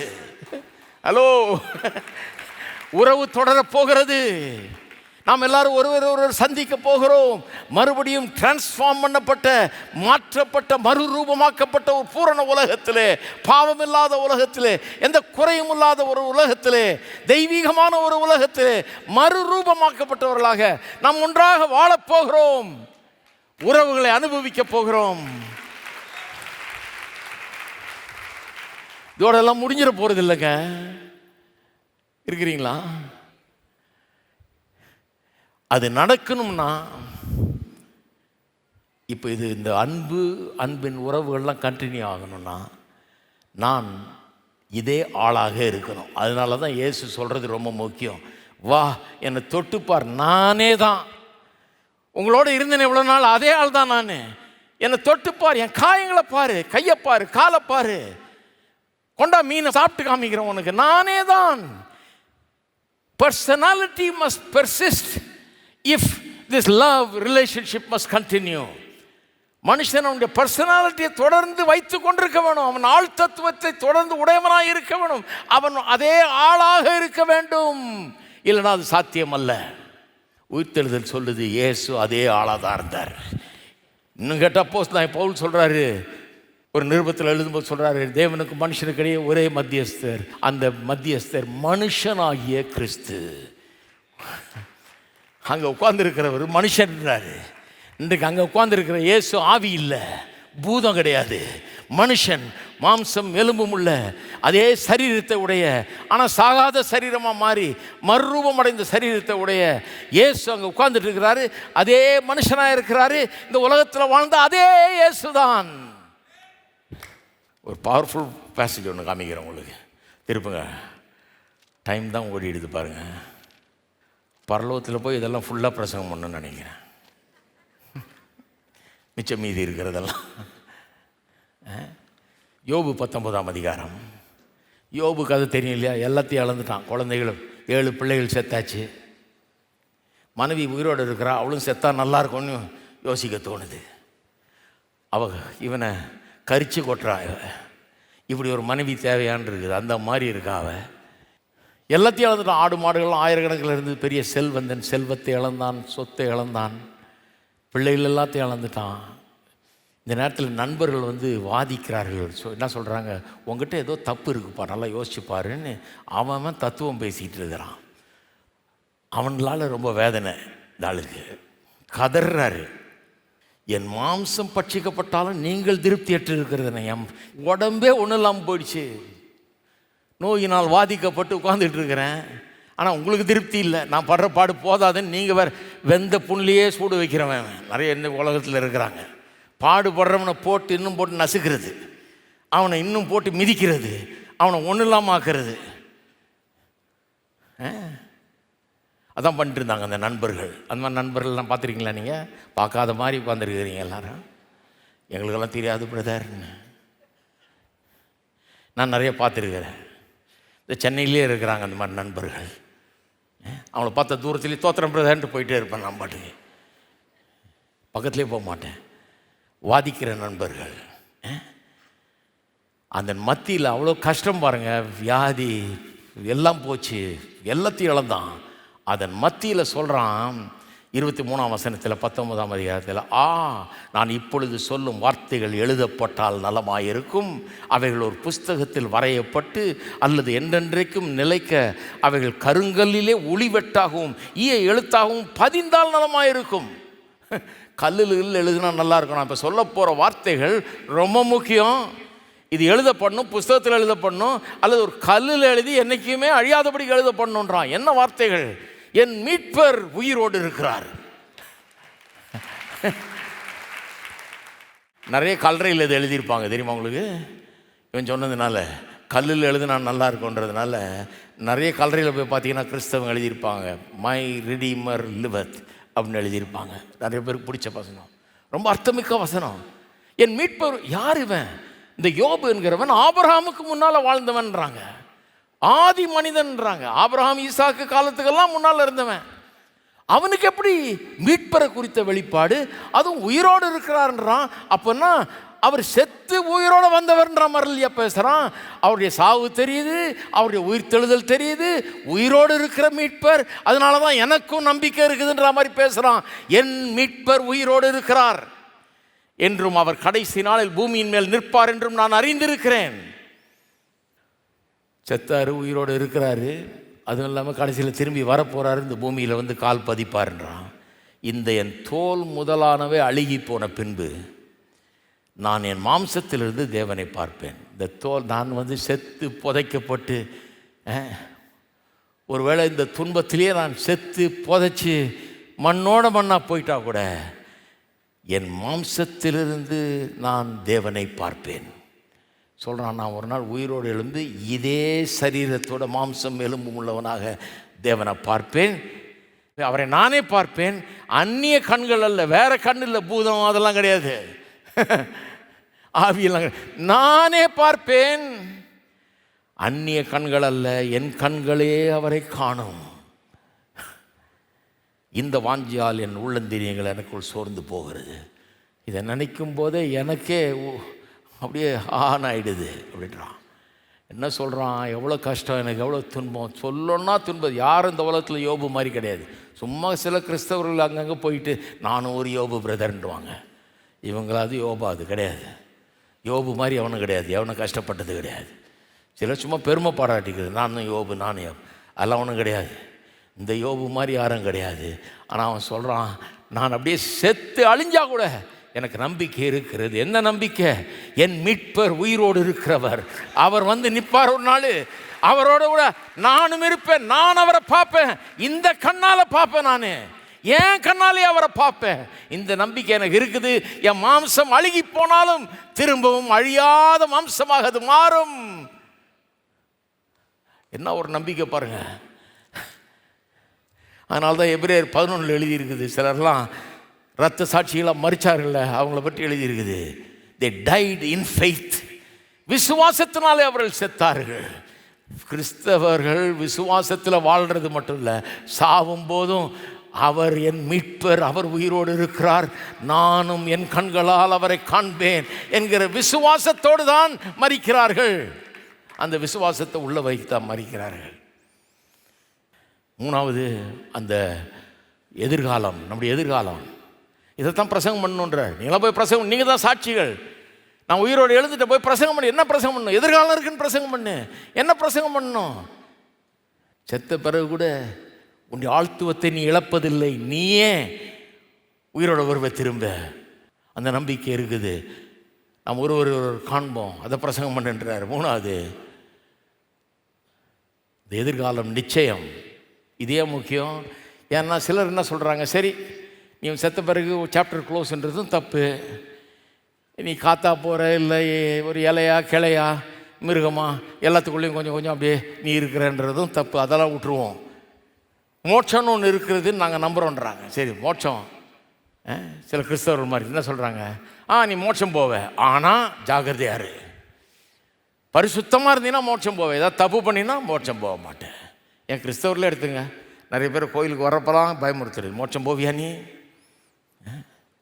மோட்சம் போவியா நீ, மோட்சம். அங்கே எனக்கு ஞாபகம் இருக்குது, எத்தனையோ முறை நான் பிரசங்கத்தை கேட்டு போய் ஜெபம் பண்ணியிருக்கேன், ஆண்டவரே தயவு செய்து இன்றைக்கி வந்துடாதேயும், ஒரு 4 நாள் டைம் கூடும், எல்லாம் சரி பண்ணிடுறேன், ஏன்னா இன்றைக்கி வந்து தொலைச்சிட்டீங்கன்னா நான் போக மாட்டேன். இதே பயம், கோயிலுக்கு போனதுனால வந்த பயம். நிச்சயத்தை யாரும் போதிச்சதில்லை. போவியா போவியா போவியா, நான் போவேன்னு சொன்னதில்லை யாரும். போவியா பார்க்கலாம், நீ பர்ஃபெக்டாக இருக்கணும், ஒரு மிஸ்டேக் பண்ணாலும் போக முடியாது, நீ போக முடியாது, அவன் போக முடியாது, அவன் எப்படி போவான், இவன் எப்படி, இதுதான் கிறிஸ்தவர்களுடைய பேச்சு பாருங்க. ஆனால் நான் சொல்கிறேன், நிச்சயம் பரலோகம் நிச்சயம். இயேசுவை விசுவாசித்து ஏற்றுக்கொண்ட அத்தனை பேருக்கும் மோட்சம் நிச்சயம். ஏன்? இயேசுடைய உயிர்த்தெழுதல் என்ன சொல்லுது? என்னுடைய பாவத்திற்கான கிரயம் முழுமையாக செலுத்தப்பட்டு விட்டது, பாக்கி எதுவுமே கிடையவே கிடையாது. பெய்ட் இன் ஃபுல், எதுவும் பாக்கி கிடையாது. அமெரிக்காவில் ஒரு பெரிய கடை இருக்குது பாருங்கள், காஸ்கோன்னு பேர். அது என்ன கடை எவ்வளோ பெருசுனா, இது மாதிரி ஒரு 5-6 மடங்கு 10 மடங்கு கூட இருக்கும். அவ்வளோ பெரிய கடை. ஒரு முனையிலேருந்து இன்னும் நிறைய காலை வலிச்சிடும் நமக்கு. அங்கே போய் எல்லாம் டிவி அது இது எல்லாம் விற்கிறாங்க. நம்மளே போய் எடுத்துக்கணும், நம்மளே தூக்கணும், நம்மளே வச்சுக்கணும், நம்மளே பெரிய வண்டியெல்லாம் தருவாங்க, தள்ளிட்டு வந்து நம்மளே பில்லு பே பண்ணி நம்மளே எடுத்துகிட்டு போய் காரில் ஏற்றிட்டு போகணும். இது வரிசையாக எல்லாம் நிரப்பிக்கிட்டு வருவான், எல்லாம் சீப்பாக வேறு விற்கும், எல்லாத்தையும் நிரப்பிட்டு வந்து நிற்பான். பே பண்ணிவிட்டு வரணும், பே பண்ணிட்டு உடனே வெளியே போயிட முடியாது. வெளியே போகிற இடத்துல அங்கே தடியாக பெரிய ஆள் ஒருத்தன் நிற்பான். அவன் வெளியே போகிறப்ப கையை நீட்டுவான். கையை நீட்டினோடனே நம்ம ரசீதை நீட்டினவன்ட்ட ரசீதை எடுத்து கொடுத்தோன்னா அவன் பார்ப்பான் ஒரு ஐட்டமாக, டிவிக்கு பே பண்ணிட்டியா, அதுக்கு பே பண்ணிட்டியா, அதுக்கு பே பண்ணிட்டியா, எல்லாம் இதில் இருக்க, நீங்கள் எடுத்த ஐட்டம்லாம் இதில் இருக்குது. ஏன்னா எல்லாத்தையும் எடுத்துகிட்டு பே பண்ணிட்டு அப்புறம் இன்னும் 2 ஐட்டம் எடுத்து போட்டு வந்தீங்கன்னா யாருக்கும் தெரியாது. அதனால் ஒரு ஐட்டமாக செக் பண்ணி மார்க் பண்ணி ஓகே கோ அப்படின்வான், அப்புறம் தான் போக முடியும். நான் சொல்லுகிறேன், உயிர்த்தெழுதல் என்பது அப்படிப்பட்ட ஒரு ரசீது. என்ன ரசீது? சரித்திரத்திலே ஒரு காலகட்டத்திலே இயேசு மனிதனாக இந்த உலகத்தில் வந்து சிலுவையில் மரித்து எல்லா கடனையும் தீர்த்து விட்டார், பாவ கடனை தீர்த்து விட்டார் என்பதற்கு ரசீது தான் உயிர்த்தெழுதல். ஏன் உயிர் தெழுந்தார்னா முடிச்சிட்டார், அதனால தான் உயிர் தெழுந்தார். செய்து முடித்து விட்டார், பாவத்தை போக்கி விட்டார். அவர் மேல விசுவாசம் வைத்தவர்கள் அத்தனை பேருக்கும் எதிர்காலம் பரலோகம் நிச்சயம். அதைத்தான் உயிர் தெழுதல் சொல்லுது. கடைசியா உயிர் தெழுதல் நாம் நினைக்கிறத பார்க்கலாம், கற்பனை பண்ணுகிறத பார்க்கலாம், ரொம்ப அற்புதமான எதிர்காலம் நமக்கு உண்டு என்று சொல்லுகிறது. நம்ம என்ன நினைக்கிறோம், செத்த பிறகும் அப்போ பாஸ்டர் சொல்கிறாரு செத்த பிறகு கூட இதே சரீரத்தில் நம்ம வருவோன்னு. ஆமாம், இதே சரீரம், ஆனால் இதை விட பெட்டர் நிலைமையில் இருக்கும் அந்த சரீரம். இதே சரீரம் ஆனால் அழியாத சரீரம். இதே சரீரம் ஆனால் எப்படி இருக்கணும்னு நீங்கள் விரும்புனீங்களோ அதை விட பிரமாதமாக இருக்கும் சரீரம். ஹலோ, நிறைய பேருக்கு ஆஹா அது எப்போ சார் வருன்றீங்க. கொஞ்சம் பொறுங்க. ஏதோ நம்ம இழந்தது கிடைக்கிறது இல்லை. உயிர்த்தெழுதல்ன்றது என்ன சொல்லுது, எதெல்லாம் இழக்கிறியோ அது ஒன்று கிடைக்கும் அப்படின்னு சொல்லலை. உயிர்த்தெழுதல் சொல்லுது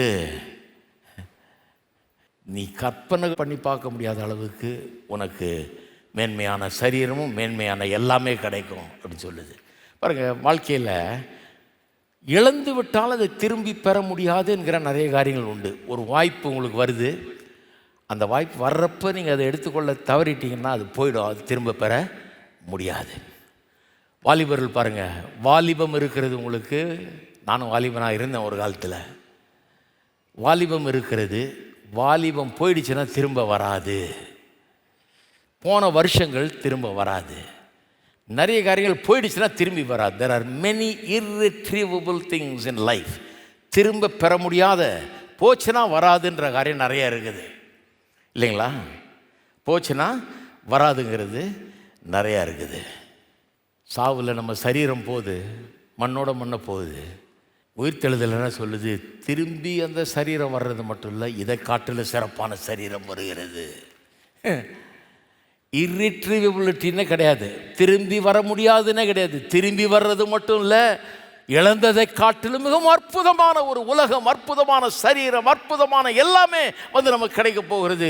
வித்தியாசமான ஒரு உலகத்திலே, புதிய வானம் புதிய பூமி என்கிற இடத்திலே எந்த குறையும் இல்லாமல் நாம் வாழப் போகிறோம் என்று வேதம் நமக்கு போதிக்கிறது. நாம் கற்பனைக்கு அப்பாற்பட்ட விதத்திலே, அன்இமேஜினபிளி பியூட்டிஃபுல் அண்ட் வண்டர்ஃபுல் வேர்ல்டு, நாம் கற்பனை பண்ணி கூட பார்க்க முடியாத அளவுக்கு அற்புதமான ஒரு உலகமும் வாழ்க்கையும் நமக்கு காத்து கொண்டிருக்கிறது என்பதை உயிர்த்தெழுதல் நமக்கு சொல்லுகிறது.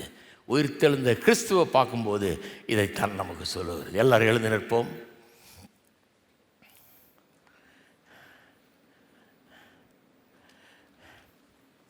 இப்போ போய் நல்லா சாப்பிடுங்க. இப்போ சாப்பிட்றதுக்கு அர்த்தம் இருக்குது, இப்போ கொண்டாடுறதுக்கு அர்த்தம் இருக்குது, இப்போ மகிழ்ச்சியாக இருக்கிறதுக்கு அர்த்தம் இருக்குது. உங்கள் வாழ்க்கையை குறித்து நினச்சி பாருங்கள். இங்கேயோடு முடிகிறதில்லை, இனி வரப்போகிறது இன்னும் அற்புதமாக இருக்க போகிறது. உயிர்த்தெழுதல் இந்த உண்மைகளெல்லாம் நமக்கு அறிவிக்கிறது. எல்லாரும் கரங்களை வைத்து கர்த்தரை ஸ்தோத்திரிப்போம். கர்த்தாவே உமக்கு ஸ்தோத்திரம். இந்த உயிர்த்தெழுதலின் உண்மைகளுக்காக உமக்கு ஸ்தோத்திரம் கர்த்தாவே. அது எங்களுக்கு கூறும் உண்மைகளை இன்றைக்கு எண்ணி பார்க்கிறோம், உம்மை துதிக்கிறோம். பெரிய நம்பிக்கையும் எதிர்பார்ப்பையும் எங்களுக்குள்ள உண்டு பண்ணுகிறது. யோபுவை போல இன்றைக்கு ஒருவேளை துன்பப்பட்டு கொண்டிருக்கிறவர்கள் கூட அவன் பெற்ற நம்பிக்கை இன்றைக்கு பெறட்டும் கர்த்தாவே. ஓ, நம்பிக்கையற்றவர்களுக்கு நம்பிக்கை இன்றைக்கு உயிர்த்தெழுதல் ஊட்டுகிறபடி ஆலமுக்கு ஸ்தோத்திரம். மாபெரும் நம்பிக்கையின் ஒரு செய்தியாக இந்த உயிர்த்தெழுதலை குறித்த உண்மை இருக்கிறபடி ஆலமுக்கு ஸ்தோத்திரம். நம்பிக்கை மக்களுடைய உள்ளத்தில் உண்டாகட்டும், ஜனங்கள் ஊக்குவிக்கப்படட்டும், உம்மை துதிக்கட்டும், தைரியம் கொள்ளட்டும், தலைகள் நிமிரட்டும், ஜனங்கள் ஆசீர்வதிக்கப்படட்டும். இயேசுவின் நாமத்திலே ஜெபிக்கிறோம். நம்முடைய கர்த்தராகிய இயேசு கிறிஸ்துவின் கிருபையும் பிதாவாகிய தேவனுடைய அன்பும் பரிசுத்த ஆவியானவருடைய ஐக்கியமும் நம் அனைவரோடும் என்றைக்கும் என்றைக்கும் இருப்பதாக.